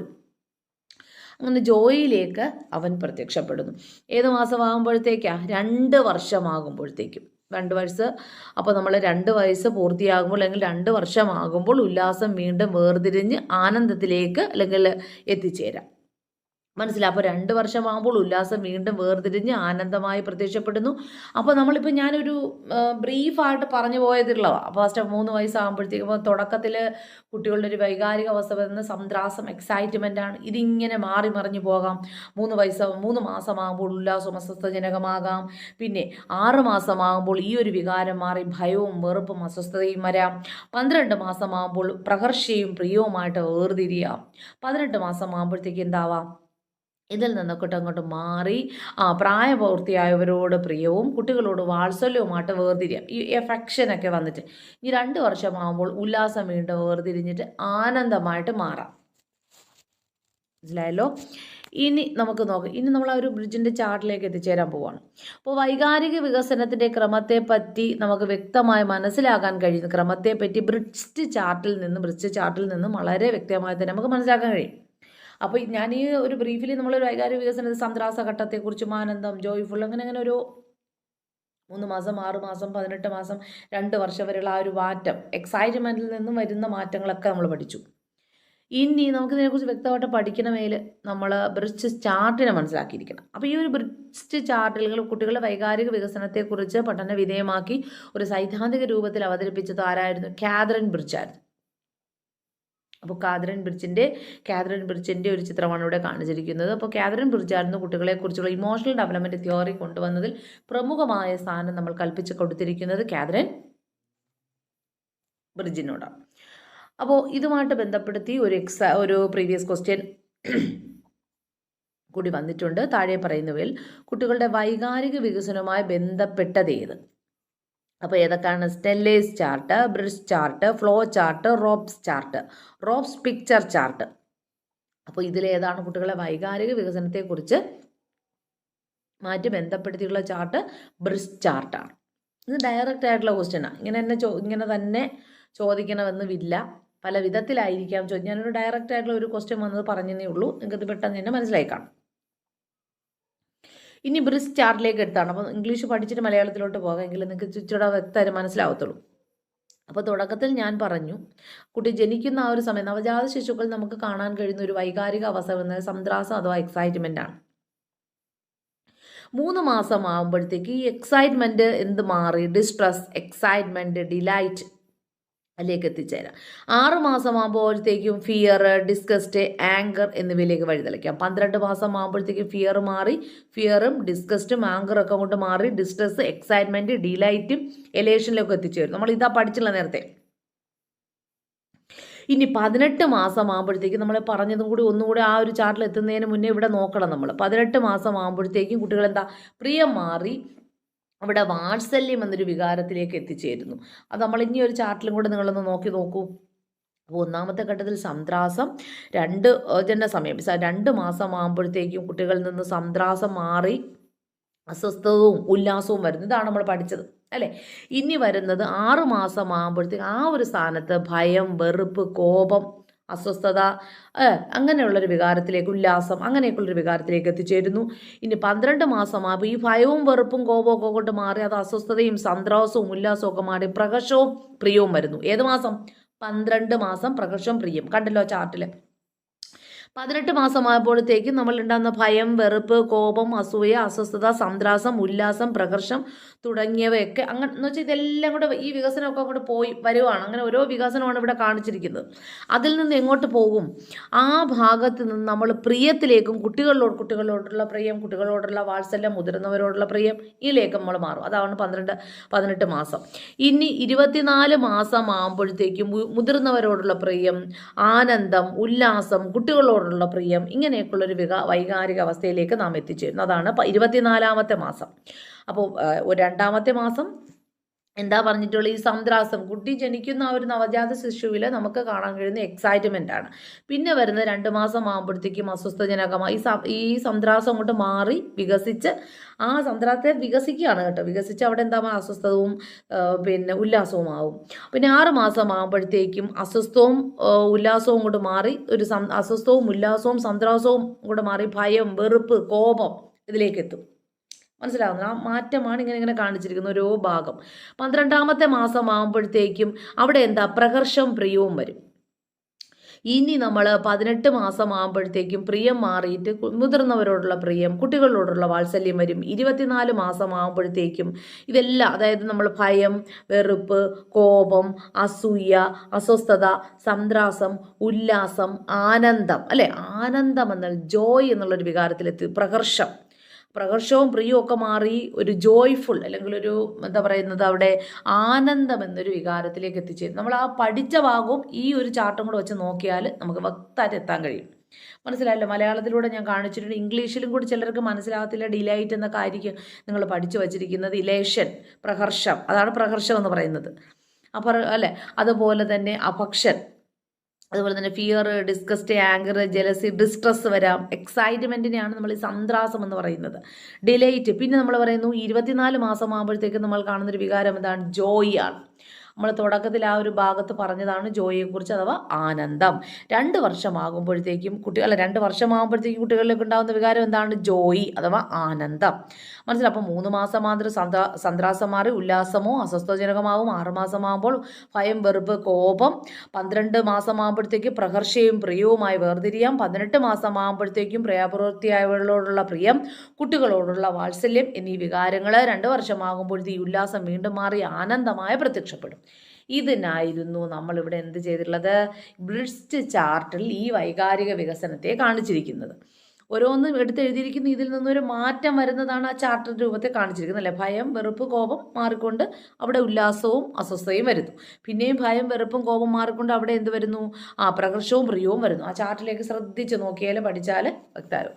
ഞാൻ ഇംഗ്ലീഷിലൂടെ കൊടുത്തിട്ടുണ്ട്, ചിലർക്ക് അതും കൂടെ ആകുമ്പോഴത്തേക്ക് വ്യക്തമായിട്ട് മനസ്സിലാവും, അല്ലേ?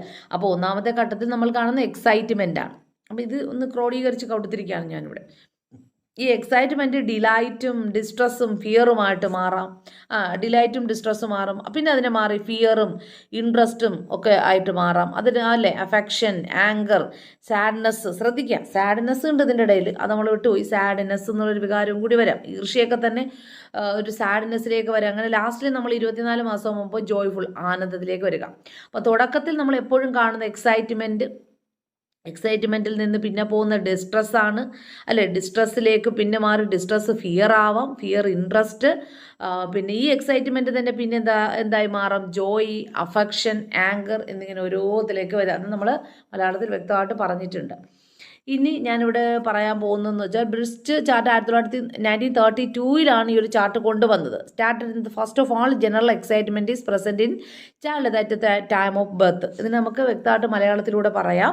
ദ ബ്ലിറ്റ്സ് ചാർട്ട് 1932 പറഞ്ഞാൽ ബ്ലിറ്റ്സ് ചാർട്ടിലൂടെ കാതറിൻ ബ്രിഡ്ജ് പറഞ്ഞത് ഇത്രയുമാണ്: ജനന സമയത്ത് ഒരു കുട്ടിയിൽ കാണുന്ന പൊതുവികാരം, പൊതുവായിട്ടുള്ളൊരു വൈകാരിക അവസ്ഥ എന്ന് പറയുന്നത് എന്താണ്? ഏകദേശം ഈ പറയുന്ന സന്ത്രാസം എന്നുള്ള ഘട്ടമാണ്. അതാണ് നമ്മൾ ഏറ്റവും കൂടുതൽ കാലഘട്ടവും കണ്ടിട്ടുള്ളത്. അതാണ് ഈ ഒരു ചെറിയൊരു ചാർട്ടിലൂടെ ഞാൻ എഴുതി കാണിച്ചിരിക്കുകയാണ്.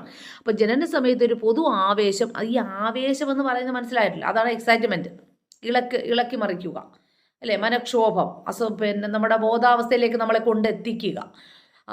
അതിനാണ് നമ്മൾ പറഞ്ഞത് മനക്ഷോഭം, ഇല്ലേൽ നമ്മൾ സന്ത്രാസം, എക്സൈറ്റ്മെൻറ്റ് എന്ന് പറയുന്നത്, അല്ലേ? അങ്ങനെ ജനന സമയത്ത് പൊതു ആവേശം ആണ് കുട്ടിയിൽ ഉണ്ടാകുന്നത്. ഈ പൊതു ആവേശം ഏകദേശം ഈ ആവേശത്തെ ആണ് നമ്മൾ എന്തെന്നറിയപ്പെടുന്നത്? എക്സൈറ്റ്മെൻറ്റ് എന്നറിയപ്പെടുന്നത്. ഞാൻ പറഞ്ഞില്ല, ഇംഗ്ലീഷിൽ ഈ 1932 stated that the first of all the general excitement is present in the child at the time of the birth. അതാണ് എക്സൈറ്റ്മെൻറ്റ് എന്ന് കൊടുത്തിരിക്കുന്നത്. മനസ്സിലായോ? അങ്ങനെ 3 മാസം പ്രായമാകുമ്പോൾ എന്താവും? ഈ പറയുന്ന നമ്മുടെ എക്സൈറ്റ്മെൻറ്റ് മാറിയിട്ട് അവിടെ ലേക്ക് എത്തിച്ചേരാം? ഡിസ്ട്രസ്സിലേക്കും ഡിലൈറ്റിലേക്കും എത്തിച്ചേരാം. അസ്വസ്ഥജനകമാകാം, അസ്വസ്ഥതവും ആനന്ദവും അതാണ് ദുരിതം എന്ന് എഴുതിയിരിക്കുന്നത്. അസ്വസ്ഥം എന്ന് നിങ്ങൾ മനസ്സിലാക്കുക. അപ്പോൾ അസ്വസ്ഥവുമാകാം, ആനന്ദവുമാകാം, വേർതിരിച്ചെടുക്കുന്നു. പിന്നെ വരുന്നത് എന്താ? ഈ വിഷാദം, ഇങ്ങനെ ക്രമേണ വിഷാദം, ക്രമേണ ദേഷ്യം, വെറുപ്പ്, അല്ലെ? നമ്മളുണ്ടാകുന്ന ഈ അസ്വസ്ഥത കുറച്ച് കഴിയുമ്പോഴത്തേക്ക് എന്താ? ദേഷ്യം, വെറുപ്പ്, ഭയം, അസൂയ എന്നിങ്ങനെ നമ്മൾ ആ ഒരു ഡിസ്ട്രസ് ആയിരിക്കുന്നൊരു ഘട്ടം പിന്നെ മാറി മാറി വരും ഓരോ ഘട്ടത്തിലും. അതാ പറഞ്ഞിരിക്കുന്നത്, നമ്മളവിടെ കൃത്യമായിട്ട് കൊടുത്തിട്ടുണ്ട്. ജനന സമയത്ത് ആവേശം അഥവാ എക്സൈറ്റ്മെൻറ്റ്, 3 മാസം ആനന്ദം, 6 മാസമാകുമ്പോഴത്തേക്ക് ദേഷ്യം, വെറുപ്പ്, 12 മാസമാകുമ്പോൾ വാത്സല്യം, അങ്ങനെയുള്ളൊരു വികാരങ്ങളും തന്നെ ഇവിടെ കൊടുത്തിട്ടുണ്ട്. ഇത് കഴിയുമ്പോഴത്തേക്കും ഞാൻ പറഞ്ഞിട്ടുണ്ടല്ലോ, ഈ വിഷേദം ക്രമേണ ദേഷ്യം, വെറുപ്പ്, ഭയം, അസൂയ എന്നിങ്ങനെ വേർതിരിഞ്ഞ് പോകാം. അതുപോലെ തന്നെ ആനന്ദത്തെ, ഉന്മേഷം, വാത്സല്യം, സന്തോഷം എങ്ങനെ ആനന്ദം എന്നൊരു പറയുന്നൊരു വികാരം ഉണ്ടല്ലോ, ആ വികാരം പിന്നെ എന്തിലേക്കൊക്കെ അങ്ങ് വ്യതിചലിച്ചു പോകാം. ആനന്ദം എന്നുള്ള വികാരം, ഉന്മേഷം, വാത്സല്യം, സന്തോഷം എങ്ങനെ വേർതിരിയുന്നു. ആനന്ദം എന്നൊരു വികാരം കുട്ടികൾക്ക് നേരത്തെ തന്നെ ഉണ്ട്, ഡിലൈറ്റ്. ആ ഒരു വികാരം ഓരോ വികസന ഘട്ടത്തിൽ എത്തുമ്പോഴത്തേക്കും വാത്സല്യം, സന്തോഷം എന്നിങ്ങനെ വേർതിരിഞ്ഞു പോകാം. ബ്രിഡ്ജ് നൽകുന്ന ഈ വൈകാരങ്ങളുടെ വ്യത്യസ്തതയാണ് താഴെ നമ്മൾ ഈ കാണിച്ചിരിക്കുന്ന ഡയഗ്രാമിൽ കൊടുത്തിരിക്കുന്നത്. ഈ വ്യത്യസ്തതകൾ എങ്ങനെ, ഈ ആനന്ദം എങ്ങനെ മാറിയാം, ദേഷ്യവും എങ്ങനെ മറിയാം. എന്നിലുണ്ടായിരിക്കുന്ന ആദ്യമായിട്ടുള്ള വിഷേദവും ദേഷ്യവും ഒക്കെ തന്നെ കുറച്ച് കഴിയുമ്പോൾ എൻ്റെ വെറുപ്പും ഭയവും അസൂയയിലേക്കൊക്കെ മാറാം. അങ്ങനെയുള്ള ഒരു വേർതിരിഞ്ഞിട്ടുള്ള ഒരു ഡയഗ്രമാണ് ഞാൻ ഇവിടെ കാണിച്ചിരിക്കുന്നത്. അപ്പോൾ ഈ ഡയഗ്രാം കൂടെ നോക്കുമ്പോൾ നിങ്ങൾക്ക് വളരെ വ്യക്തമായിട്ട് മനസ്സിലാവും ഓരോരോ മാസഘട്ടത്തിൽ കുട്ടികൾക്ക് ഉണ്ടാകുന്ന ആ വൈകാരിക അവസ്ഥകൾ ഏതെല്ലാമാണ്. മനസ്സിലായല്ലോ.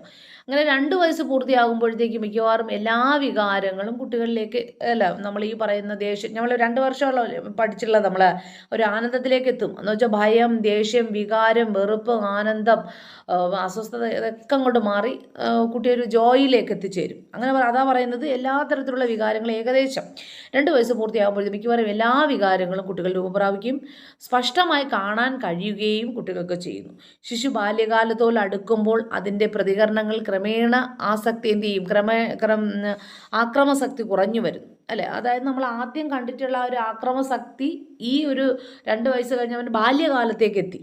അപ്പോൾ കുറഞ്ഞു വരുന്നു. ക്രമേണ പ്രായം കൂടുന്തോറും കരച്ചിൽ, നിലവിളി തുടങ്ങിയ ശാരീരിക പ്രതികരണങ്ങൾ കുറയുന്നു. ആദ്യമായിട്ട് നമ്മൾ കണ്ടിട്ടുള്ള അത്തരത്തിലുള്ള വലിയ ഒരു വികാരങ്ങളുണ്ടല്ലോ, ആ വികാരങ്ങളൊക്കെ തന്നെ അവനിൽ നിന്ന് മാറി സന്ത്രാസം, എക്സൈറ്റ്മെൻറ്റ് ഇന്ന് തുടങ്ങുന്നത്. കുട്ടികൾ കരഞ്ഞാൽ ഒച്ചത്തിൽ കരയും. അവൻ്റെ വികാരങ്ങളൊക്കെ തന്നെ എന്താണ് മാറി മറിയുന്ന വികാരങ്ങളാണ്. കരഞ്ഞുകൊണ്ടിരിക്കുന്ന കുട്ടി വളരെ പെട്ടെന്ന് തന്നെ അവൻ ചിരിക്കും. മനസ്സിലാണല്ലോ.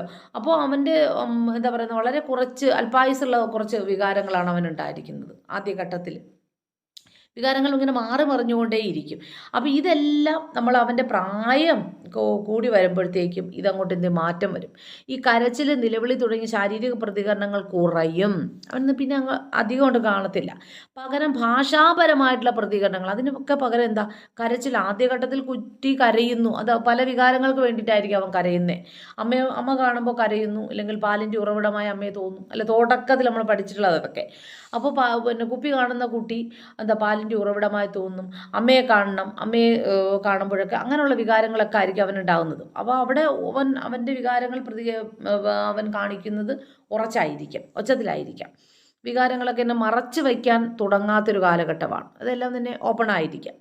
അപ്പോൾ അതിനുശേഷം പിന്നെ പ്രായം കൂടി വരുംതോറും മകൻ്റെ വികാരങ്ങളിലേക്ക് എന്ത് ചെയ്യും, ഭാഷാപരമായിട്ടുള്ള പ്രതികരണങ്ങളിലൂടെ ആയിരിക്കും. ഇപ്പം നമ്മുടെ വികാരങ്ങൾ മനുഷ്യർ പ്രകടിപ്പിക്കുന്നത് എന്തായാലൂടെ ആയിരിക്കും, അവൻ്റെ ഭാഷയിലൂടെ ആയിരിക്കും. പറഞ്ഞ മനസ്സിലാവുന്നുണ്ട്. ഇങ്ങനെ ഒരു ഘട്ടത്തിലേക്ക് നമ്മളവിടെ എത്തിച്ചേരുന്നു. ഈ ഒരു 2 വയസ്സ് പൂർത്തിയായതിനൊക്കെ ശേഷം, അപ്പോൾ ബാല്യകാലത്ത് 2 വയസ്സ് പൂർത്തിയായി, പിന്നെ ബാല്യകാലത്തിലെത്തുമ്പോൾ മാറ്റം വരും. പിന്നെ കൗമാര കാലഘട്ടത്തിൽ പ്രവേശിക്കുന്നതോടെ കുട്ടിയുടെ വൈകാരിക സന്തുലനം വീണ്ടും നഷ്ടപ്പെടാം. അവിടെ നിന്ന് പിന്നെ മാറ്റം വരും. കാര്യം എന്താ, ഈ ഘട്ടത്തിൽ വ്യക്തിക്ക് ശക്തവും ശുഭിതവുമായ വിചാരങ്ങളുടെ പ്രവാഹം മൂലം പിരിമുറുക്കങ്ങളും വിക്ഷേപങ്ങളും സ്ട്രെസ് ആൻഡ് സ്റ്റൈൽ സ്ട്രെസ് ഉള്ള ഒരു കാലഘട്ടമാണ്. ഏത് ഘട്ടം എന്ന് പറയുന്നത് വെച്ചാൽ അവൻ്റെ വികാരങ്ങളെന്ന് വെച്ചാൽ ഒത്തിരി അസ്വസ്ഥമാണ്. മാനസികപരമായിട്ട് സ്ട്രെസ്സും അസ്വസ്ഥജനകവുമായിട്ടുള്ള പിരിമുറുക്കവും അസ്വസ്ഥജനകവുമാണ്. സ്ട്രെസ് പീരീഡ് എന്ന് വെച്ചാൽ പിരിമുറുക്കവും അസ്വസ്ഥജനകവുമായിട്ടുള്ള ഒരു ഘട്ടമാണ് എന്തെന്നറിയപ്പെടുന്നത് ഈ കൗമാര കാലഘട്ടം. അതിനെക്കുറിച്ച് ആരാ പറഞ്ഞില്ല, സ്റ്റാൻലി ഹാൾ പറഞ്ഞിട്ടുണ്ട്. നമ്മൾ ഓൾറെഡി കൗമാര വികസന ഘട്ടത്തെക്കുറിച്ചൊക്കെ പഠിച്ചിട്ടുണ്ട്. ഓൾറെഡി നിങ്ങൾ പല ക്ലാസ്സുകളായിട്ട് ഓൾറെഡി പഠിച്ചു കാണും. അപ്പോൾ അതുകൊണ്ട് തന്നെ നമ്മൾ എന്ത് ചെയ്യും, ഈ ഒരു കാലഘട്ടത്തിൽ അതായത് ക്ഷുഭിതത്തിൻ്റെയും പിരിമുറുക്കത്തിൻ്റെയും വിക്ഷോഭത്തിൻ്റെയും ഒക്കെ തന്നെ ഒരു കാലഘട്ടമാണ് പിന്നെ നമ്മൾ കാണുന്ന കൗമാര കാലഘട്ടം. മറ്റൊരു വികസന ഘട്ടത്തിലും വൈകാരിക ഊർജ്ജവും കൗമാര കാലഘട്ടത്തെ പോലെ ശക്തവും അപകടകരവും ആകുന്നില്ല. ഒരുപാട് കുട്ടികളുടെ വൈകാരിക അവസ്ഥയിലൂടെയാണ് പിന്നിട്ട് നമ്മൾ കൗമാര കാലഘട്ടത്തിൽ എത്തിച്ചേർന്നിരിക്കുന്നത്. ഇവിടുത്തെ വൈകാരിക വികസനം വളരെ ശക്തം. അതാ പറയുന്ന പിരിമുറുക്കവും അസ്വസ്ഥജനകവും കാര്യം.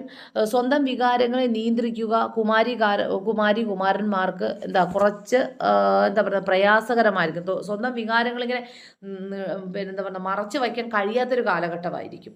അപ്പോൾ അവൻ്റെ വികാരങ്ങളൊന്നും, അതാ പറയുന്നത് സ്വന്തം കുമാരന്മാരെന്ന് പറഞ്ഞതൊരു കൗമാര കാലഘട്ടത്തിലെ കുട്ടികളാണ്. അവരെ വിളിക്കുന്ന പേരാണ് കുമാരന്മാരെന്ന്. അപ്പോൾ അവർക്ക് അവരുടെ സ്വന്തം വികാരങ്ങൾ ഇങ്ങനെ നിയന്ത്രിച്ച് വയ്ക്കാൻ കഴിയത്തില്ല.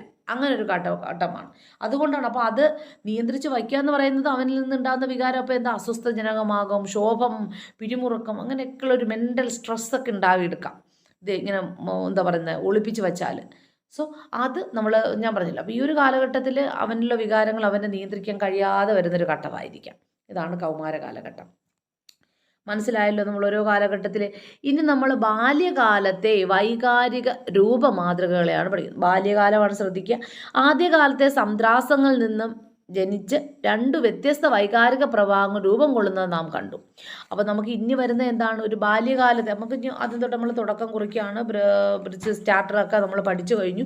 ഇനി ഓരോരോ ഏജിൽ ഓരോരോ ഘട്ടങ്ങളിലേക്ക് നമ്മളെത്തി. ഇനി നമ്മൾ തുടക്കം എന്ന് പറഞ്ഞത് ഒരു ബാല്യകാല ഘട്ടത്തിലേക്ക് നമ്മൾ പ്രവേശിക്കാൻ പോവുകയാണ്. അപ്പോൾ നമ്മൾ ആദ്യ ഘട്ടത്തെക്കുറിച്ച് കണ്ടു. കുട്ടിയുടെ നവജാത ശിശുവിൻ്റെ ആ ഒരു കാലഘട്ടം, സംദ്രാസഘട്ടം, എക്സൈറ്റ്മെൻറ്റ് ഘട്ടം.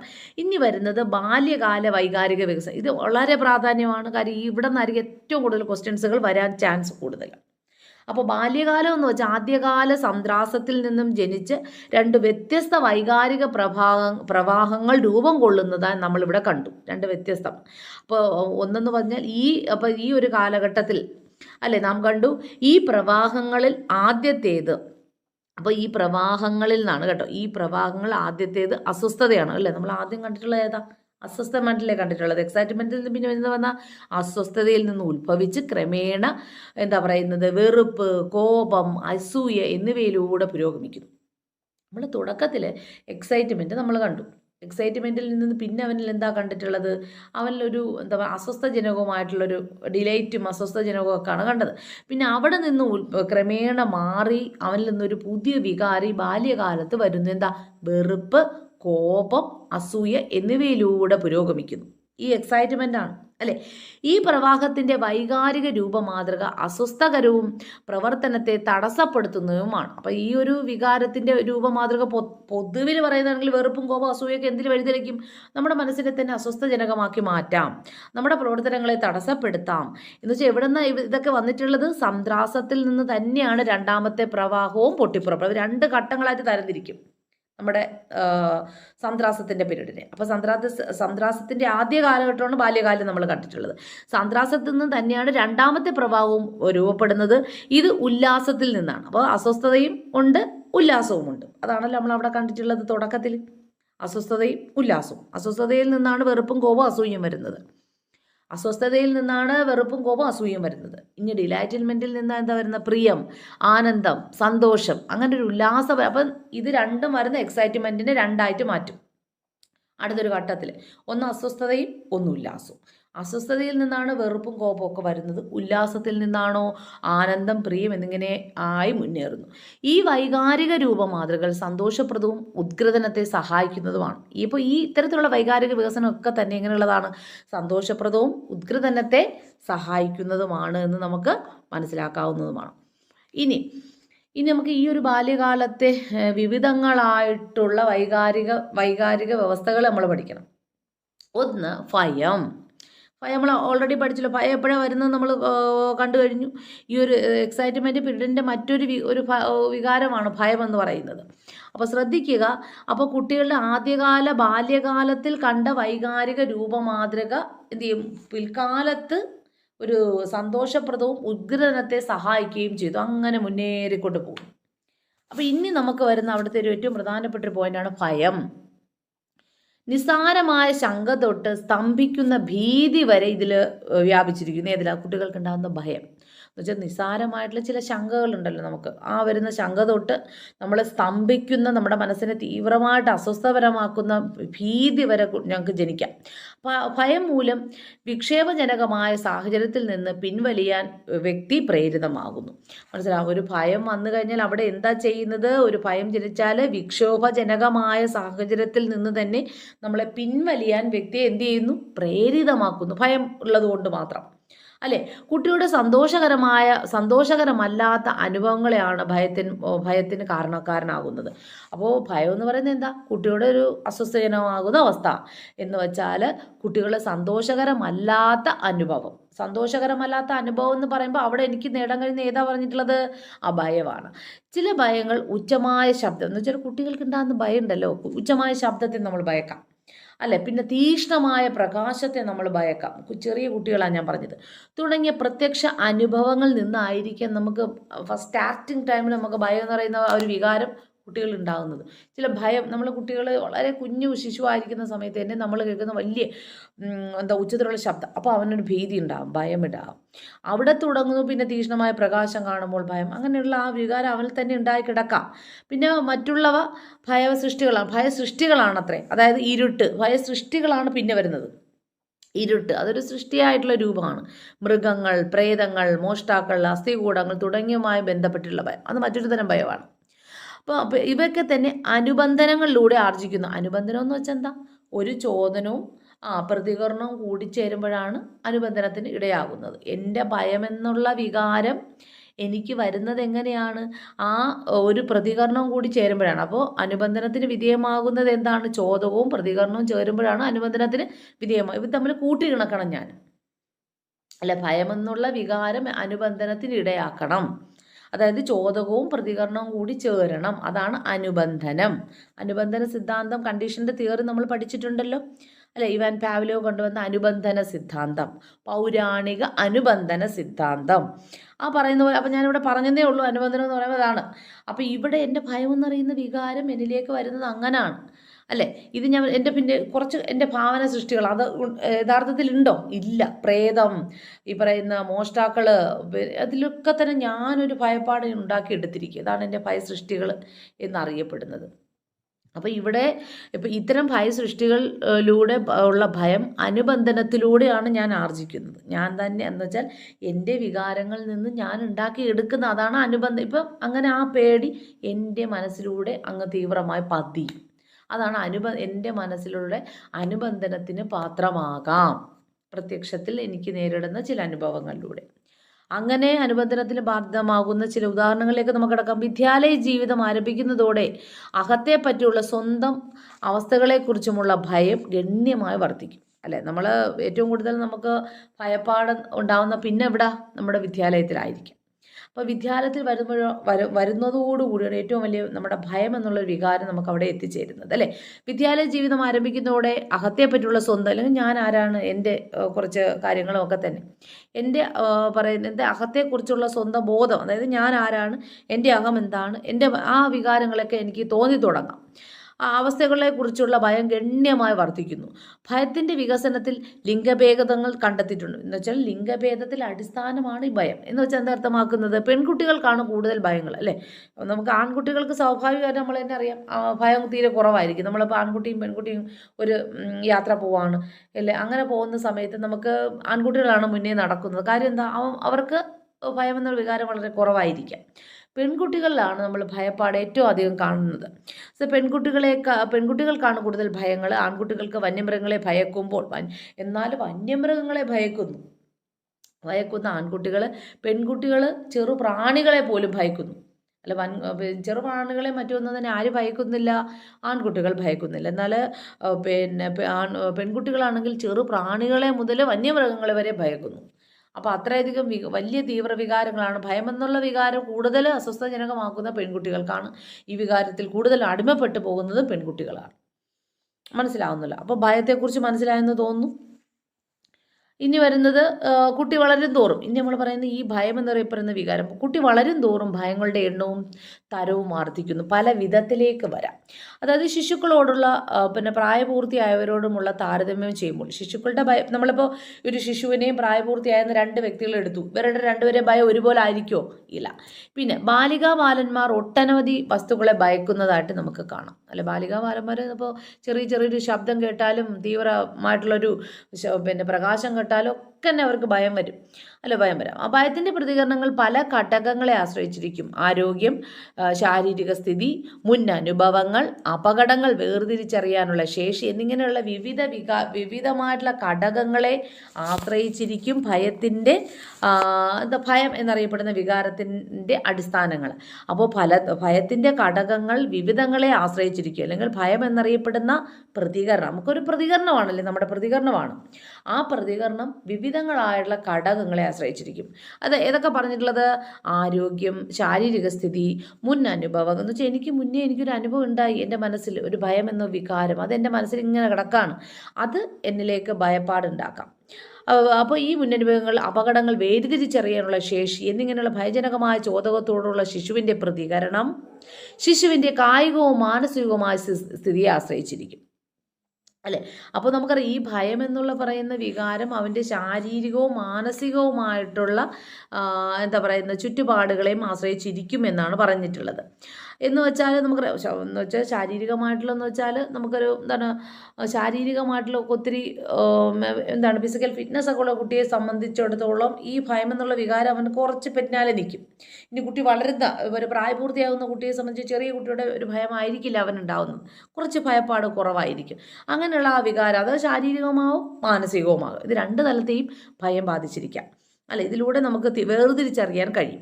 ശിശുവിന് ഇനി ഇപ്പം നമുക്ക് ഭയം ഉണ്ടാകുന്ന ശിശുവിനെ തന്നെ എന്ന് വെച്ചാൽ, ഒരു ശിശു നല്ല ഭയത്തിലായിരിക്കുന്ന ശിശുവിനെ സംബന്ധിച്ചിടത്തോളം തന്നോടൊപ്പം തൻ്റെ മാതാപിതാക്കൾ കൂടി ഉണ്ടെങ്കിലോ ശിശുവിൻ്റെ ഭയം എങ്ങനെ ആയിരിക്കും? ഒറ്റയ്ക്കായിരിക്കുന്ന സമയത്ത് അവൻ്റെ ഭയം വളരെ വലുതായിരിക്കും, ശക്തമായ ഭയം. ആ സമയത്ത് എന്നോടൊപ്പം മറ്റാരെങ്കിലും ഉണ്ടെങ്കിൽ എൻ്റെ ഭയം കുറച്ച് കുറയും. അങ്ങനെയാണ് ശിശുവിനെ സംബന്ധിച്ചിടത്തോളം. തൻ്റെ ഇപ്പോൾ ഇരുട്ടിനോട് നല്ല ഭയമായിരിക്കും അവന്.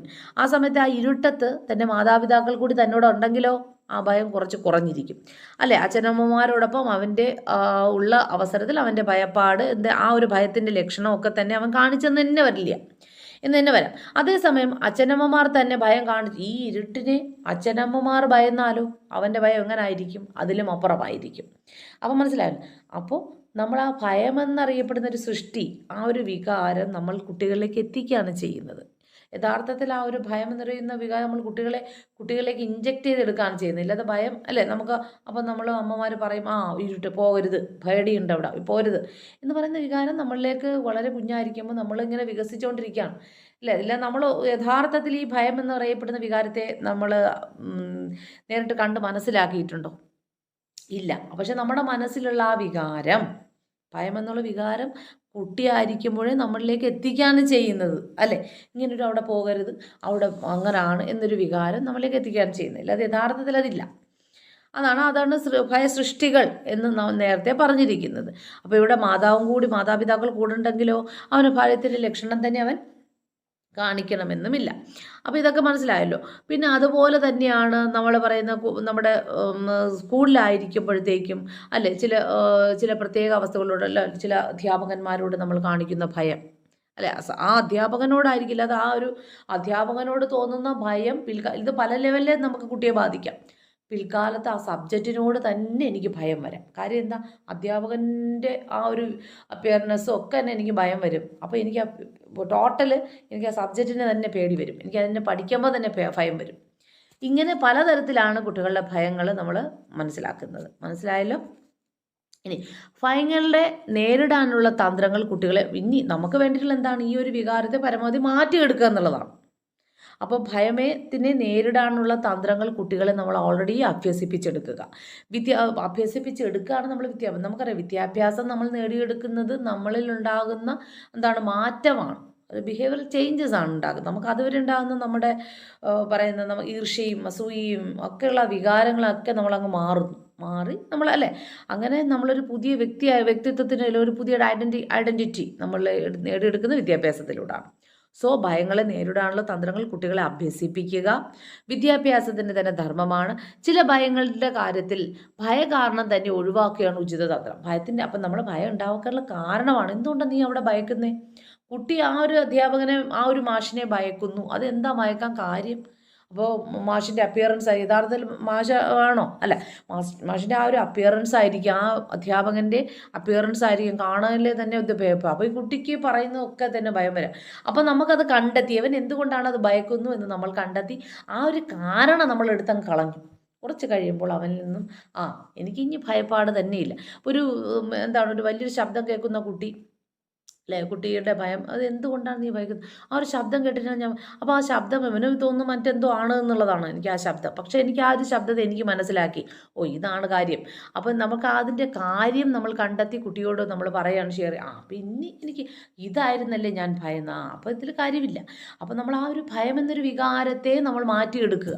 ആ ശബ്ദത്തിൻ്റെ ഉറവിടം നമ്മൾ തേടി പോകുന്നു. ഇതേ ഉള്ളൂ അല്ലേ. ഇപ്പം ഞാൻ ഭയന്നതെന്ന് ഇത്രയുമാണ്. അങ്ങനെ നമ്മൾ ഇതിനെ വേരോടെ അങ്ങ് മറിച്ച് കളയാണ് ചെയ്തിട്ടുള്ളത്.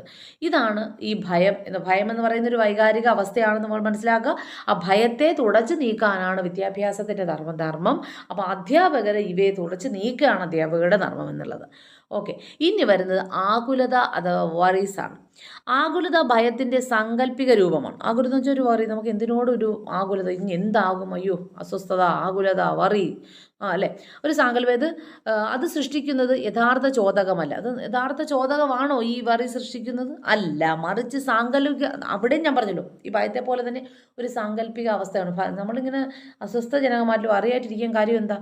അത് അങ്ങനെ ആകാം, ഇല്ലെങ്കിൽ ഇങ്ങനെ സംഭവിക്കാം, അങ്ങനെയൊക്കെ ആയതുകൊണ്ട് എൻ്റെ മനസ്സിൽ എനിക്കൊരു വറി വരുന്നത് അല്ലേ. മറിച്ച് ഇതിൻ്റെ യഥാർത്ഥ കാരണങ്ങളൊന്നും തന്നെ ഇല്ല സത്യത്തിൽ. മറിച്ച് സാങ്കല്പിക സന്ദർഭങ്ങളിലോ ഗ്രന്ഥങ്ങളിലോ ചലച്ചിത്രങ്ങളോ മറ്റും കാണുന്ന രംഗങ്ങളോ ആയിരിക്കും. ഞാനിപ്പോൾ സിനിമയിൽ ഇങ്ങനൊരു കണ്ടു, അപ്പോൾ അത് കണ്ടിട്ട് എനിക്ക് ഭയപ്പാട് വന്നു, ആകുലത വന്നു. പക്ഷേ യഥാർത്ഥത്തിൽ ഇങ്ങനൊരു ഭയപ്പാടില്ല, ആകുലത ഇല്ല. അത് എൻ്റെ ഭാവന സൃഷ്ടിയാണ്. ഞാൻ ഇപ്പോൾ ഒരു ഒരു ഗോസ്റ്റിനെ ഞാനിങ്ങനെ സൃഷ്ടിച്ചെടുക്കുകയാണ് ചെയ്യുന്നത്. യഥാർത്ഥത്തിൽ നമ്മളതിനെ ഇതിനെ കണ്ടിട്ടില്ല. വളരെ കുട്ടിയായിരിക്കുമ്പോൾ തന്നെ നമ്മൾക്ക് പറഞ്ഞു തരുവാണ് ഗോസ്റ്റ് ഇങ്ങനെയാണ്, ഗോസ്റ്റിൻ്റെ മൂക്ക് എങ്ങനെയാണ്. ഇത് എനിക്ക് പറഞ്ഞ് പഠിപ്പിച്ച് എന്നിലുള്ള എത്തിയിരിക്കുവാണ് ആ വികാരത്തെ അല്ലേ. അപ്പോൾ നമ്മൾ സ്വാഭാവികമായിട്ടും ഞാനിങ്ങനെ സങ്കല്പിച്ച് കൂട്ടും ഇതാണ്. അതെല്ലാം തന്നെ എൻ്റെ ഭാവനാ സൃഷ്ടിയാണ്. അതൊന്നും തന്നെ സാങ്കല്പം നമ്മൾ യാഥാർത്ഥ്യ ലോകത്തതാകണമെന്നുമില്ല.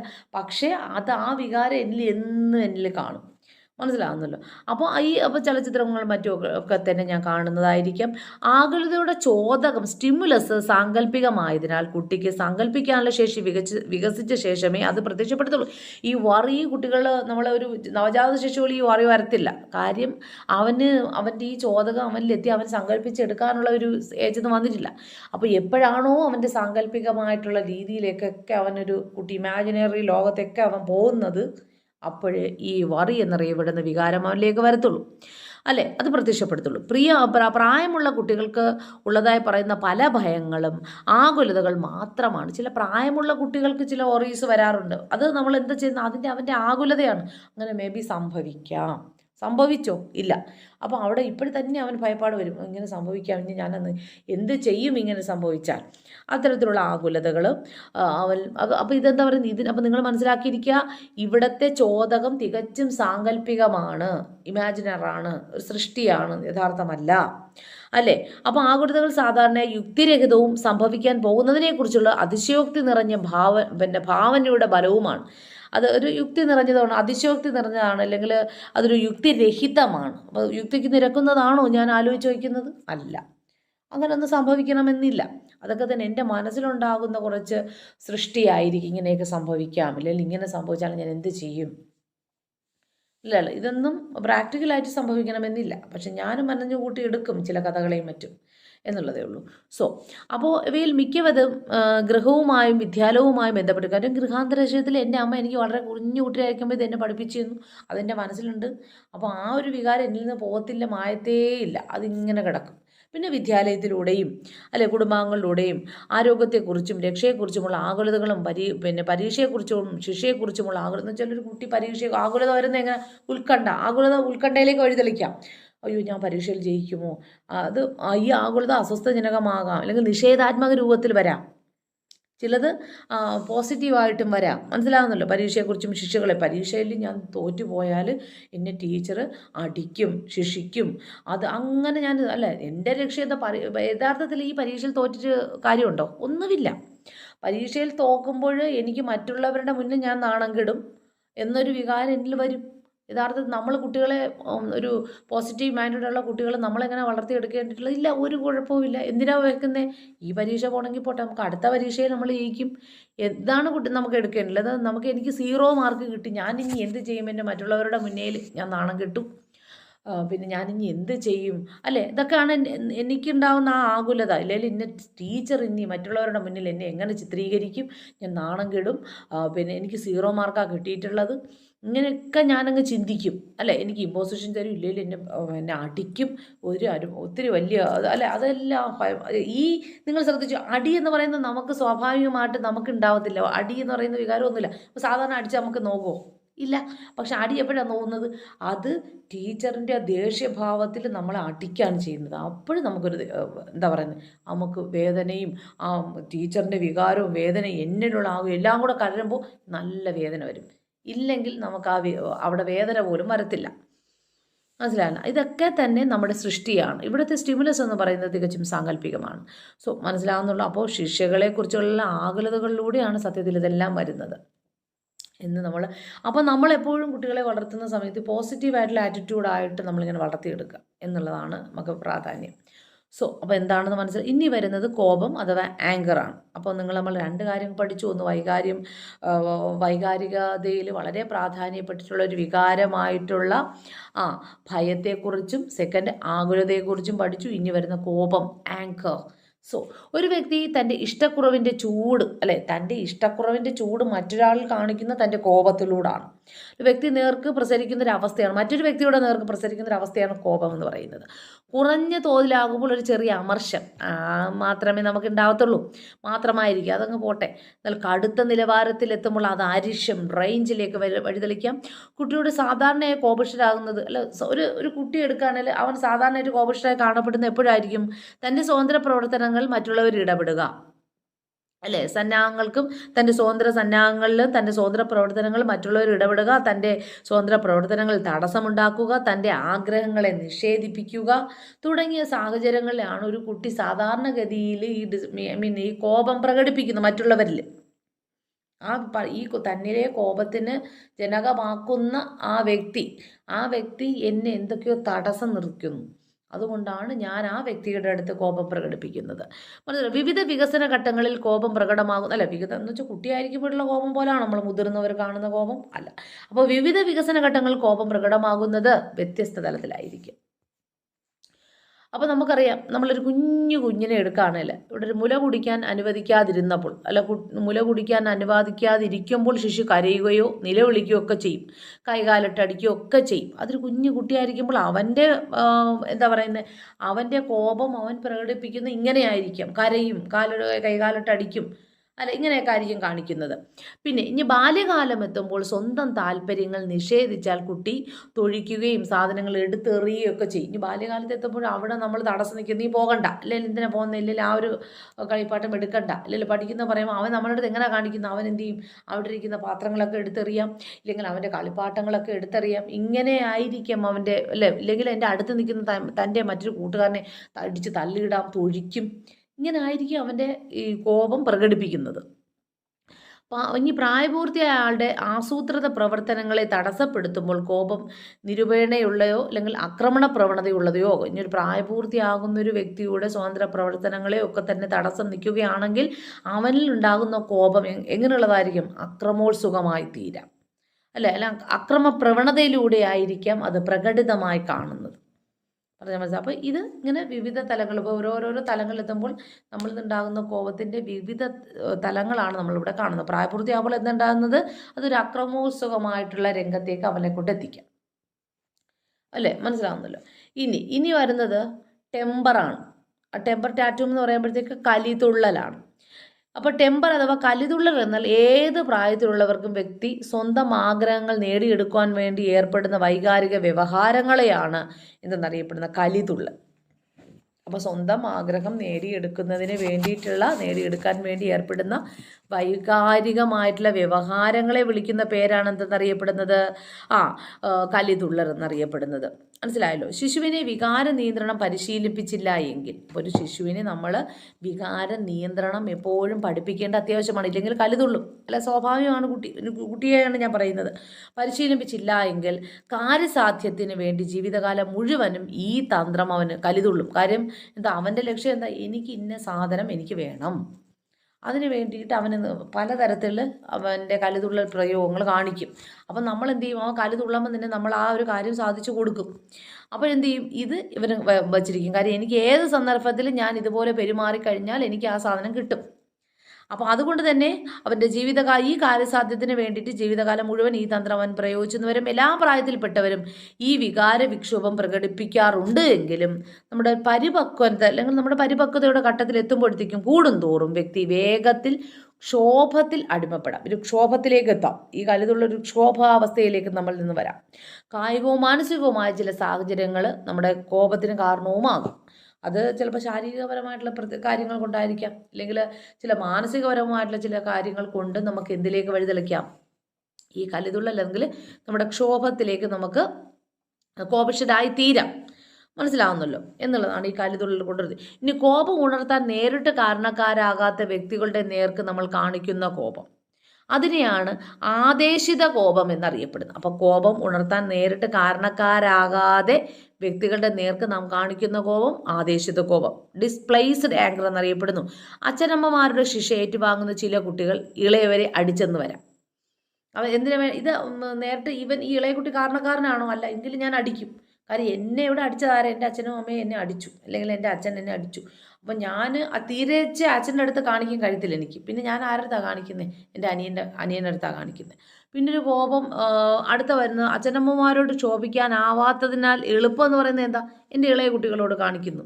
സ്കൂളിലെ പല സാധനങ്ങളും അല്ലേ, സ്കൂളിൽ വരുന്ന കുട്ടിയാണെങ്കിൽ പല സാധനങ്ങളും കുട്ടി നശിപ്പിക്കുന്നത് ഇത്തരത്തിലുള്ളൊരു കോപത്തിൻ്റെ ഫലമാണ്. അവിടെ എന്താ നമ്മളൊരു കോപം വരുന്നതെന്ന് വെച്ചാൽ ചില കുട്ടികളോട് അധ്യാപകർക്ക് നല്ല കൂടുതൽ താല്പര്യം കാണും അല്ലേ. കാര്യം എന്താവാൻ ഞാൻ പറയുന്നത് ഇങ്ങനൊരു വികാരം അധ്യാപകർക്ക് തോന്നാൻ പാടുള്ളതല്ല, എങ്കിലും ഞാൻ പറഞ്ഞു പോകുന്നതാണ് ചില സമയത്ത്. അപ്പോൾ ജയിക്കുന്ന കുട്ടി നന്നായിട്ടുണ്ട്, ഇവനോട് പ്രത്യേക വിരസലയൊക്കെ കാണിക്കുമ്പോൾ മറ്റേ കുട്ടി മാർക്ക് ലഭിക്കാത്ത കുട്ടി സമൂഹം ഇവൻ്റെ അടുത്താണ് ടീച്ചറിന് ഇഷ്ടം എന്ന ആ ഒരു വികാരം എനിക്ക് വരും. അപ്പം നമ്മൾ എന്ത് ചെയ്യും? ഈ വികാരം എന്നിലിങ്ങനെ ഉറച്ചിരിക്കും. ഞാൻ കിട്ടുന്ന അവസരങ്ങളിലൊക്കെ എന്ത് ചെയ്യും? എൻ്റെ ആ ഒരു കോപം ടീച്ചർ ഇഷ്ടം കാണിച്ച കുട്ടിയോട് ഞാൻ പരമാവധി പ്രയോഗിക്കും. ഒന്നേൽ അവനെ ചെളിയിലേക്ക് തള്ളിയിടുക, അവനെ നുള്ളുക, അവൻ്റെ പെൻസിലൊക്കെ ഒടിച്ച് കളയുക, ഇതെല്ലാം നമ്മൾ കാണിച്ചുകൊണ്ടേയിരിക്കും അല്ലേ. അപ്പോൾ കഠിനമായ കോപം ഉണ്ടാകുന്ന അവസരത്തിൽ വ്യക്തി അലസത കൈവഴിഞ്ഞ് ഊർജം കൂടുതൽ വരുത്തിക്കും. കഠിനമായ ക്ഷോഭമൊക്കെ ഉണ്ടാകുന്ന സമയത്ത് എൻ്റെ അലസത കിടന്നുകൊണ്ട് ഈ കോപം കാണിക്കാൻ കഴിയുന്നുണ്ടോ? ഇല്ല. അപ്പോൾ എന്ത് ചെയ്യും? കുട്ടിയുടെ ഈ കോപം പ്രകടിപ്പിക്കുന്ന വ്യക്തിയുടെ ഊർജം വളരെ പ്രസരിക്കും. മനസ്സിലാകുന്നു? സംഭരിച്ച് അവൻ്റെ പ്രവർത്തന ശൈലി തന്നെ അങ്ങോട്ട് മാറ്റും.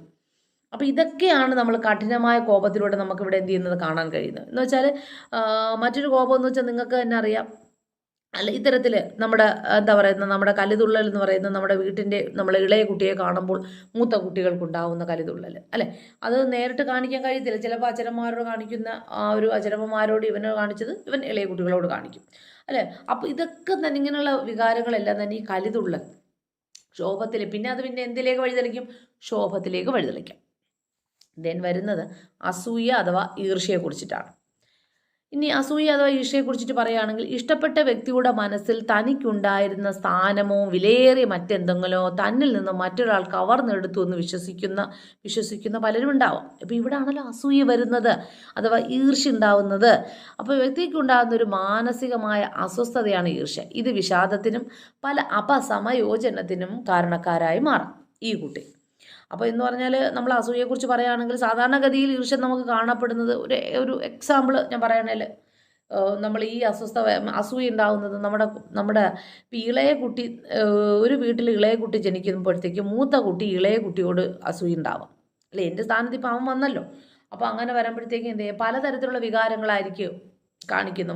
പിന്നെ പറയുന്നതാണ് കിടക്കയിൽ കിടന്ന് മുള്ളുക. അപ്പോൾ കിടക്കയിൽ കിടന്ന് മുള്ളുന്ന എന്തിനാ? എന്നെ ഒന്ന് ശ്രദ്ധിക്കുമല്ലോ അമ്മ. കാര്യം എൻ്റെ സ്നേഹമൊക്കെ ഇപ്പോൾ ഇളയവനിലേക്ക് പോയിരിക്കുവാണല്ലോ. അപ്പോൾ എന്നെ പരമാവധി ശ്രദ്ധിക്കുകയാണ് അവൻ്റെ ലക്ഷ്യം. അവനെ പരമാവധി നമ്മൾ ശ്രദ്ധിക്കുക. അപ്പോൾ അതിന് വേണ്ടിയിട്ട് അവൻ പലതരത്തിലുള്ള കാര്യങ്ങൾ കാണിച്ചുകൊണ്ടേയിരിക്കും. സാധാരണഗതിയിൽ ഈർഷ്യ കാണുന്നത് 2 വയസ്സിലും 5 വയസ്സിലും ഇടയ്ക്കാണ്. 2 വയസ്സിന് മുമ്പ് തനിക്ക് മുമ്പിലത്തേക്കാൾ കുറഞ്ഞ ശ്രദ്ധ മാത്രമേ കിട്ടുന്നുള്ളൂ എന്ന് അവന് തോന്നാം. അത് ഞാൻ പറഞ്ഞില്ല, അതുകൊണ്ടായിരിക്കും ഇത്തരത്തിലുള്ള വികാരങ്ങൾ ഈ സമയത്ത് അവൻ കാണിക്കുന്നത്. എന്ന് വെച്ചാൽ ഞാൻ പറഞ്ഞു, ഇളയ കുട്ടികളോട് അമ്മ കാണിക്കുന്ന അമിതമായ താല്പര്യം, മൂത്ത കുട്ടിക്ക് അവനോട് തോന്നുന്ന ഒരു അസൂയ അവിടെ തുടങ്ങുന്നു. അത് ചെറിയ കുട്ടിയായിരിക്കുമ്പോഴാണ് ഞാൻ പറഞ്ഞത്.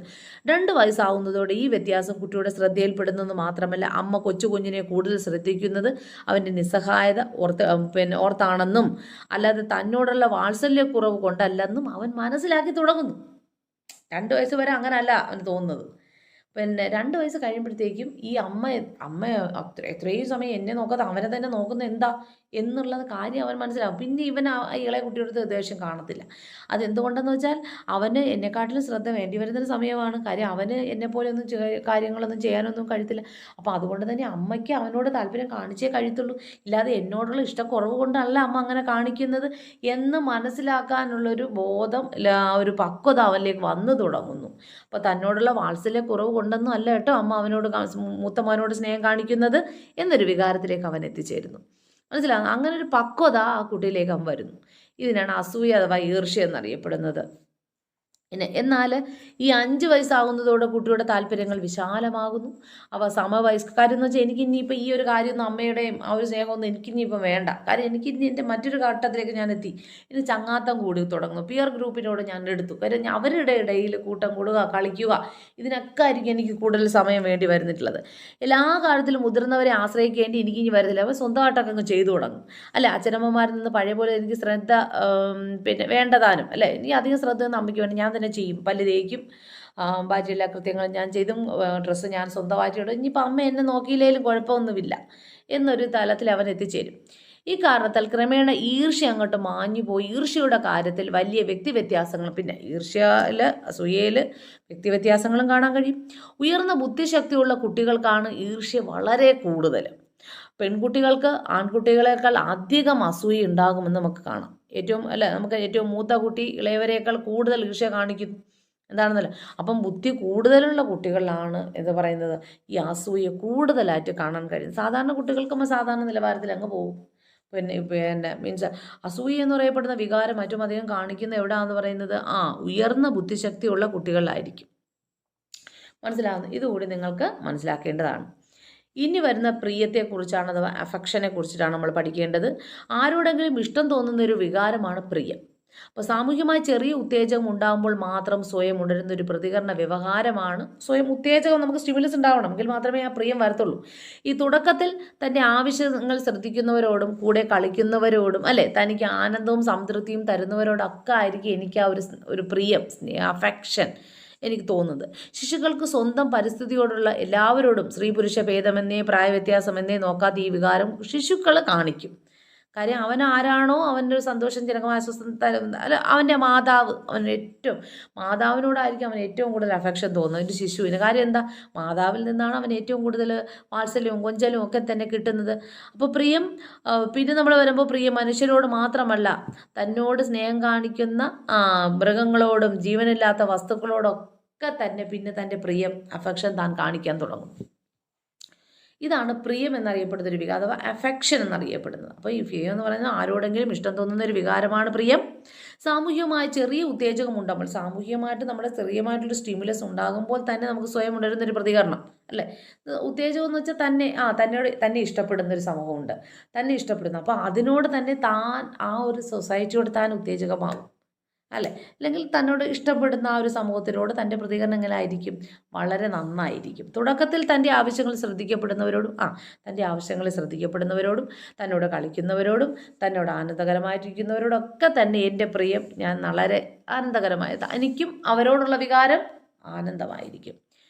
അതേസമയം ഇവിടെ നമുക്കൊരു സ്ത്രീ പുരുഷ ഭേദമെന്ന്, ശിശുക്കൾ സ്വന്തം പരിസ്ഥിതിയോടും എല്ലാവരോടും സ്ത്രീ പുരുഷ ഭേദമെന്നേ പ്രായവ്യത്യാസമെന്നേ നോക്കാതെ ഈ വികാരം കാണിക്കും. പിന്നെ ഈ തുടക്കത്തിലുള്ള ഈ വികാരം പിന്നെ മൃഗങ്ങളോടും പക്ഷികളോടും മറ്റ് വിഷലതാദികളോടും പിന്നെ കളിപ്പാട്ടങ്ങളോടൊക്കെ തന്നെ ഈ ഒരു വികാരം അവൻ കാണിക്കുന്നു. തൻ്റെ പ്രിയം അല്ലെ, പാവക്കുട്ടിയായിരിക്കും, പാവക്കുട്ടികളെയൊക്കെ എടുത്ത് കൊഞ്ചിക്കുന്നു, അവനോട് എൻ്റെ പാവക്കുട്ടി എനിക്ക് വേണ്ട പാവക്കുട്ടിയാണ്, ഇങ്ങനെയൊക്കെയുള്ള ആ ഒരു വികാരം അവൻ ആ അത്തരത്തിലൊക്കെ തന്നെ കാണിക്കാൻ തുടങ്ങും. ഇതാണ് പ്രിയം അഥവാ അഫെക്ഷൻ എന്നറിയപ്പെടുന്ന വൈകാരികാവസ്ഥ. സോ അപ്പോൾ ഇത്രയും ഭാഗങ്ങൾ നമ്മൾ ഇമോഷണൽ ഡെവലപ്മെൻറ്റുമായിട്ട് ബന്ധപ്പെടുത്തി പഠിച്ചു. ഇവിടെ ബ്രിസ് ചാർട്ട് നമ്മൾ പഠിച്ചു. ആ ചാർട്ട് നമ്മൾ വ്യക്തമായിട്ട് കാതറിൻ പിടിച്ചു കൊണ്ടുവന്ന ബ്രിസ് ചാർട്ട് വളരെ പ്രാധാന്യപ്പെട്ടിട്ടുള്ളതാണ്. ഈ ഭാഗങ്ങൾ നിങ്ങൾ വ്യക്തമായി പഠിക്കുക. ഇതുമായിട്ട് അല്ലെങ്കിൽ ഇമോഷണൽ ഡെവലപ്മെൻറ്റുമായിട്ട് ബന്ധപ്പെടുത്തിയുള്ള നെക്സ്റ്റ് പാർട്ട് അടുത്തൊരു ക്ലാസ്സിൽ നമുക്ക് പഠിക്കാം. Okay, thank you.